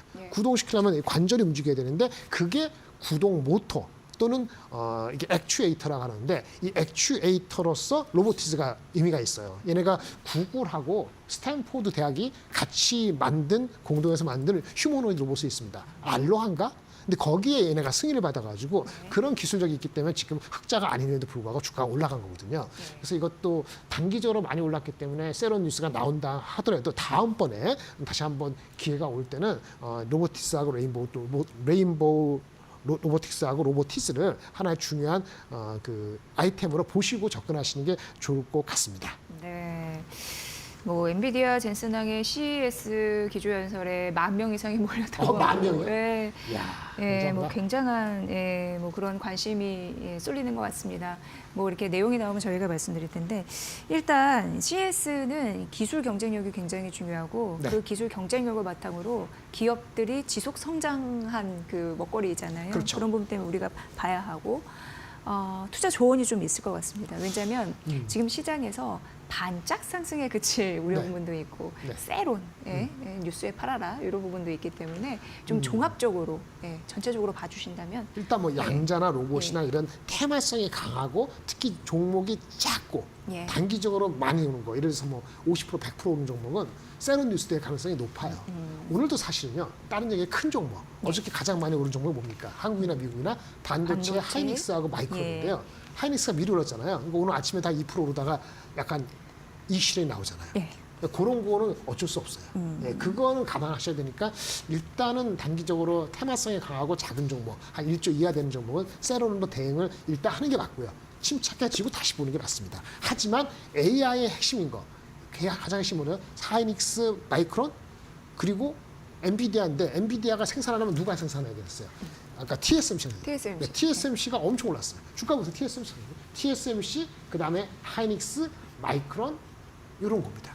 삼성전자는 자사주가 있기 때문에 선전하는 거니까 그게 핵심이라고 볼 수는 없고요. 삼성전자 못한다는 건 아니지만 아직 충분히 돌파를 못한 거니까 일단은 하이닉스, 마이크론, 그다음에 TSMC 이런 종목 같은 경우는 셀온이 나오더라도 아직은 살아있다. 좀 더 살아있다 이렇게 보시는 거죠. 네. 아, 그럼 그 얘기 좀 해볼까요? 그 삼성전자가 안 그래도 네. 8일에 실적 발표 앞두고 있단 내일입니다. 말이죠. 네. 예. 아, 내일이네. 오늘 7일이니까. 네. 어떻게 분석하세요? 일단 네. 실적에 대한 전망은 네. 많이 내려갔어요. 예. 그 지금은 낮은 쪽이 7조 2천. 7조 2천억이면 지난 분기에 9조 2천억이니까 무려 2조 빠지는 거거든요. 물론 더 잘 나올 수도 있어요. 아직 8조 보는 데도 있고. 그러니까 대략적으로 7조 한 중후반 정도로 예상을 하고 있는데요. 이게 어느 정도냐면은 하이닉스가 삼성전자, 휴대폰, 반도체 다 합친 것보다 하이닉스가 더 높다고 지금 보고 있어요. 그래서 어저께 올라갔던 하이닉스는 9% 10% 가고 오늘 좀 빠지긴 합니다만 삼성전자는 그보다 못 가는 거잖아요. 그게 한계가 있는 거죠. 근데 중요한 건 삼성이나 하이닉스 4분기 실적이 중요한 게 아니고 언제가 바닥이 되는 거죠. 지금 컨센서스는 갈리고 있습니다. 1분기 바닥이다. 그 바닥이 실적 관련해서 실적 말씀하시는 바닥. 거예요? 예. 실적? 예. 말씀드릴게요. 예, 예. 실적이 1분기 바닥이고 2분기부터 올라가면은 지금 사셔야 됩니다. 근데 1분기 바닥이고 2분기 올라갈지 삼성하이닉스 똑같이 그거를 지금 왜 갈리느냐? HBM 때문에는 HBM만 보면은 1분기 바닥이고 2분기부터 올라가야 되는데 레거시 우리 그 휴대폰 중국 수요 이런 그 일반적인 HBM 아닌 쪽의 수요가 얼마나 빨리 재고를 떨고 갈 수 있을지에 대해서 아직은 설왕설래하고 있어요. 그래서 삼성전자 실적이 뭐 7조 4천억이 나오던 내일 하이닉스가 뭐 몇 주 뒤에 2주 뒤에 8조가 나오던 그것이 주가의 흐름을 바꿀 것 같지는 않고요. 레거시 중국에서의 휴대폰의 재고가 없어지는 거 이런 것에 의해서 실적이 분기적으로 나빠지는 1분기까지 나빠지는 그 다음을 볼 수 있다면은 지금 조정을 받을 때 좀 더 안 갖고 계신 분들은 들어갈 수 있죠. 다만 하이닉스에 대한 목표 주가는 최근에 어저께 뭐 나왔냐면은 하이닉스에 대해서는 저런 게 나온 게 있어요. 뭐냐면은 뭐 마이크로소프트가 엄청나게 뭐 투자를 한다. 예를 들어서 삼성 하이닉스가 스스로 HBM 캐파를 20% 늘린다. 이런 걸 봤을 때는 하이닉스 자체는 아마 어닝이나 목표 주가가 한 10% 정도는 업사이드가 있기 때문에 어저께 10% 올라간 거는 타당했다 보고요. 삼성 하이닉스가 목표 주가 애널리스트 30만 원에서 에너지를 까고 하면 20만 원 초중반 전고점 비슷하게 꾸준히 간다는 가정을 한다면 삼성전자는 아마 5만 원 후반 정도까지 5만 원, 6만 원은 안 되고 이 정도까지 동반 상승할 수 있다면 그러면 아마 장이 한 2,500 한 중후반까지는 갈 수 있다. 이렇게 보여집니다. 그 본부장님 그건 어때요? 삼성전자가 사실 이제 올해 다 여러분 아시다시피 HBM 시장에서 반격을 노리고 있는 상황이잖아요. 네, 그렇습니다. 그런데 그 6세대 제품을 HBM4라고 하는데 거기에 이제 두뇌 역할을 하는 네, 예, 로직다이. 그 로직다이 네. 조기 생산 개시했다 이런 일부 보도가 있었습니다. 그건 나쁜 건 아닌데요. 예, 예. 이게 보면 HBM이 있고요. 예. 요 밑에 HBM이 여기 GPU하고 연결될 때 필요한 로직 다이가 스스로 만드는 거거든요. 예. 이거 만든 건 좋은데 HBM 자체가 아직 콜이라든지 준비가 다 됐다는 얘기를 못 들으셨잖아요. 예. 그리고 지금 예. 삼성전자 하이닉스는 HBM4에 12단, 16단 준비해서 콜 진행 중이다라는 얘기 들었고 예. 따라서 삼성전자가 로직 다이를 스스로 할 수 있다는 장점이 하이닉스보다는 분명히 있어요. 그래서 HBM4에서는 로직 다이 다 해가지고 하이브리드 본딩 해갖고 한번 승부를 걸겠다 한 거 준비 상황이 되고 있다는 측면은 좋지만은 예. 아직은 근본적인 HBM3의 16단이나 거기에 대한 수요라든지 HBM4의 콜에 있어서 하이닉스보다 뒤지지 않다는 증거까지는 확인된 게 아니기 때문에 로직 다이 준비된 것 자체만 가지고 그런 의미를 너무 많이 부여하기는 아직은 조금 이르지 않나 그런 생각이 듭니다. 그래요. 네. 지금 뭐 마이크론도 HBM 시장에서 삼성전자를 추격하기 위한 네, 그렇습니다. 노력도 하고 있다라고 얘기가 들려오고 있는데 어쨌든 이번에 뭐 화끈하게 올해 좀 보여줘야 할 그런 이슈가 좀 상당한 것 같고요. 오늘은 전반적으로 CS 2025 관전 포인트를 전해드렸으니까 잘 참고를 해보시면 도움이 되실 것 같습니다. 앞으로 이쪽에서 터지는 게 또 주가로도 연결이 될 가능성이 있기 때문에 제 생각에는 이번 예. 주 다음 주에 그 누굽니까 트럼프가 그렇게 취임하기 전에 예. 주가가 올라간 것이 그것이 주도주가 될 거예요. 아, 주도주가요. 그러면 지금 분기가 굉장히 중요하네요. 지금 시점이. 오늘은 예. 사실은 반도체가 약간 이 실이 약간 나오면서 예. 조선 방산이 많이 올라갔잖아요. 근데 그런 것들이 이제 키 맞추기 게임을 하고 있는데 여기부터 진검승부입니다. 이게 다 끝나고 난 다음 주 요맘때 다음 주 왔을 때 네. 그때 우리 첫 번째 한 10며칠 동안에 상승이 좋았던 종목을 꾸준히 계속 가져간다. 이렇게 생각하시는 것이 좀 더 확률이 높지 않을까 싶네요. 네, 일주일 중요하다 하니까 여러분들 잘 시장을 주목해 보시기 바랍니다. 이제 김장열 유니스토리 자사운용 투자전략본부장의 분석으로 함께 하셨습니다. 고맙습니다. 네, 감사합니다.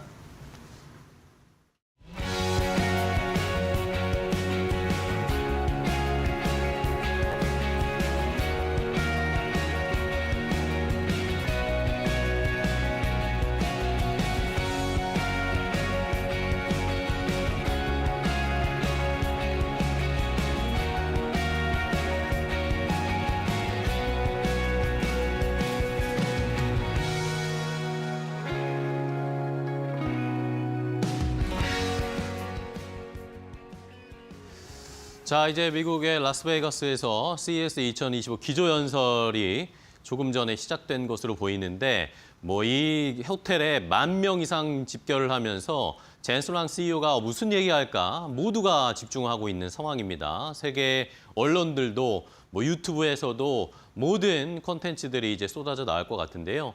이야기는 계속 체크를 해봐야 되겠습니다. 자, 이런 상황에서 오늘 반도체가 조금의 이익 실현이 나오고는 있지만 여전히 좋은 흐름, 새해 들어서 반도체의 분위기가 달라지고 있습니다.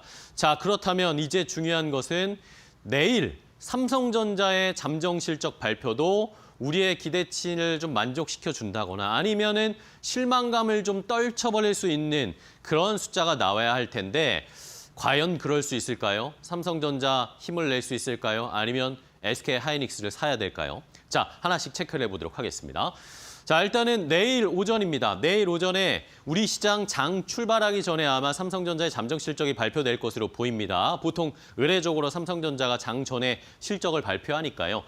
내일 살펴봐야 되는데 이 매출 전년 동기 대비해서 15% 정도 늘어날 것으로 보이고 영업이익은 4분기 202% 그러니까 2023년보다는 200% 늘어난 수치가 나올 것으로 보입니다. 이러면서 4분기 매출이 한 78조 정도 가까이 나올 것으로 보이고 영업이익은 8조 5,500억 원 정도로 지금 컨센서스가 형성이 되고 있습니다. 어쨌든 그 전에 2023년 4분기보다는 좋은 실적을, 드라마틱한 실적을 보여줄 것으로 보이는데 그 전에 2023년 연말에는 워낙 안 좋았잖아요. 그렇기 때문에 기저효과가 아무래도 조금 더 클 것으로 보입니다. 자, 문제는 이 컨센서스, 영업이익 컨센서스가 지금 8억 5천억 원대가 나왔다라고 말씀드렸는데 이 눈높이가 점점 빠르게 낮아지고 있다는 게 좀 문제입니다. 보시는 것처럼 한 5개월 전, 그러니까 그 전분기, 3분기 잠정 실적 발표를 할 때는 그래도 4분기에 한 15조 원대 영업이익 나오지 않을까라고 예상을 했었는데 그 다음에 한 2달이 지나니까 12조 원대까지로 떨어질 수 있겠다. 그런데 또 2달이 지나니까 지난달에는 9조대, 10조 아래로 나올 것이다. 이런 이야기가 나왔습니다. 그런데 지금 12월 말 1월 초 현재는 무려 또 9조 원대가 무너지면서 8조 5천억 원대가 나올 것이다라고 현재 컨센서스는 형성되어 있는데 여기에 하나의 더 문제는 그 며칠 사이에 지금 또 눈높이를 더 낮춰잡는 증권사들이 속출하고 있다는 겁니다. 자, 여러 증권사들이 자, 이번에 영업이익 4분기 7조 원대도 나올 수 있다. 이런 전망까지 나오고 있거든요. 겨울 오늘 날씨가 굉장히 추운데 삼성전자 실적 발표 앞두고 시장의 분위기도 너무 춥습니다. 목표 주가도 줄 하향하고 있고요. 자, KB증권이 일단은 7조 9천억 원대 4분기 영업이익 예상을 하고 있고 미래에셋 대신 다 그렇고요. 특이한 건 삼성증권이 7조 2천억 원대를 얘기했더라고요. 같은 삼성 계열인데 오히려 더 영업이익 전망치를 낮게 잡았고요. 목표 주가도 가장 낮게 잡았습니다. 지금 7만 4천 원까지 하향을 하는 모습. 목표 주가 KB증권도 7만 원대, 미래에셋증권은 그래도 투자 의견 유지하면서 8만 4천 원대를 제시를 했는데 어쨌든 눈높이는 계속 낮아지고 있다는 거. 뭐 예방주사를 맞는다고 생각해야 될까요? 내일 영업이익 7조 원대도 나올 수 있다라는 마음의 준비는 좀 하셔야 되겠습니다. 시장에서도 이걸 대비해야 되겠고요. 자, 이러면서 삼성전자의 뭐 여러 가지 고충은 뭐 다들 익히 아실 겁니다. 3중고가 아니라 4중고, 5중고 뭐 여러 가지로 지금 안 좋은 이야기들만 겹쳐서 나오고 있는데요. 뭐 지금 트렌드 엔비디아 CES에서 나오는 이야기는 이제 AI의 시대 본격화되고 있다. AI와 HBM 중심의 업사이클에서 삼성전자는 아직까지 소외되어 있는 것. 작년에 결국에는 엔비디아 퀄테스트 통과 못한 것이 가장 큰 부담이고 이게 실적에서도 뭔가 상쇄되지를 못하고 있습니다. 스마트폰 PC 수요 둔화된다. 올해 이야기 계속 나오고 있는데 중국의 저가 공세 이어지고 있죠. 이러다 보니까 D램의 가격 계속 내려가고 있고 이것이 수익성 악화로 이어지면서 4분기 실적에 타격을 줬을 것이다. 이야기 나오고 있습니다. 자, 문제는 여기다가 반도체뿐만이 아닙니다. 스마트폰 출하량도 지금 급감하면서 애플이나 중국 화웨이에 계속 밀리고 있고 디스플레이도 4분기에 중국 공세 때문에 영업이익이 반토막 날 수도 있다라는 전망이 나옵니다. 그러니까 자꾸 이 영업이익 전망치를 낮추는 겁니다. 7조 원대까지 낮아져 있는 상황. 내일 저희가 마음의 준비는 좀 해야 되겠고요. 자, 그래도 최근에 삼성전자 오늘도 주가는 올라가고 있습니다. 새해 들어서 조금의 분위기는 반전되고 있는데 외국인 수급이 일단은 조금 들어오는 게 다행이에요. 외국인이 2거래일째 매수를 하는데 이게 2거래일이라는 게 참 저도 부끄럽습니다. 2거래일 연속 매수를 과거에 찾아보니까요. 작년 10월 28일, 29일 이틀 연속 순매수한 게 가장 최근의 기록이더라고요. 3거래일 연속 순매수한 거 작년 8월이었습니다. 오늘도 순매수 계속 이어갈지 봐야 되겠고 어쨌든 그래도 CES에서 뭔가 기대감, 전반적으로 CES 때문에 반도체가 올라가니까 외국인 수급 함께 들어오는 것을 좀 기대해봐야 되겠고 여기에서 젠슨 왕이 일말의 기대감, 삼성전자에 대한 코멘트 있을지 않을까라는 얘기를 해봐야 되겠습니다. 그리고 자사주 매입은 그래도 꾸준히 하는 것 같습니다. 기타 법인 쪽에서 지속적으로 좀 매수세가 들어오거든요. 어쨌든 자사주 매입이 5만 원 선은 가격을 유지해 줄 것이다. 앞으로의 반등, 내일 실적이 바닥치기를 기대를 하면서 이제는 삼성전자의 반등을 기대해 보도록 하겠습니다. 앵커 브리핑이었습니다.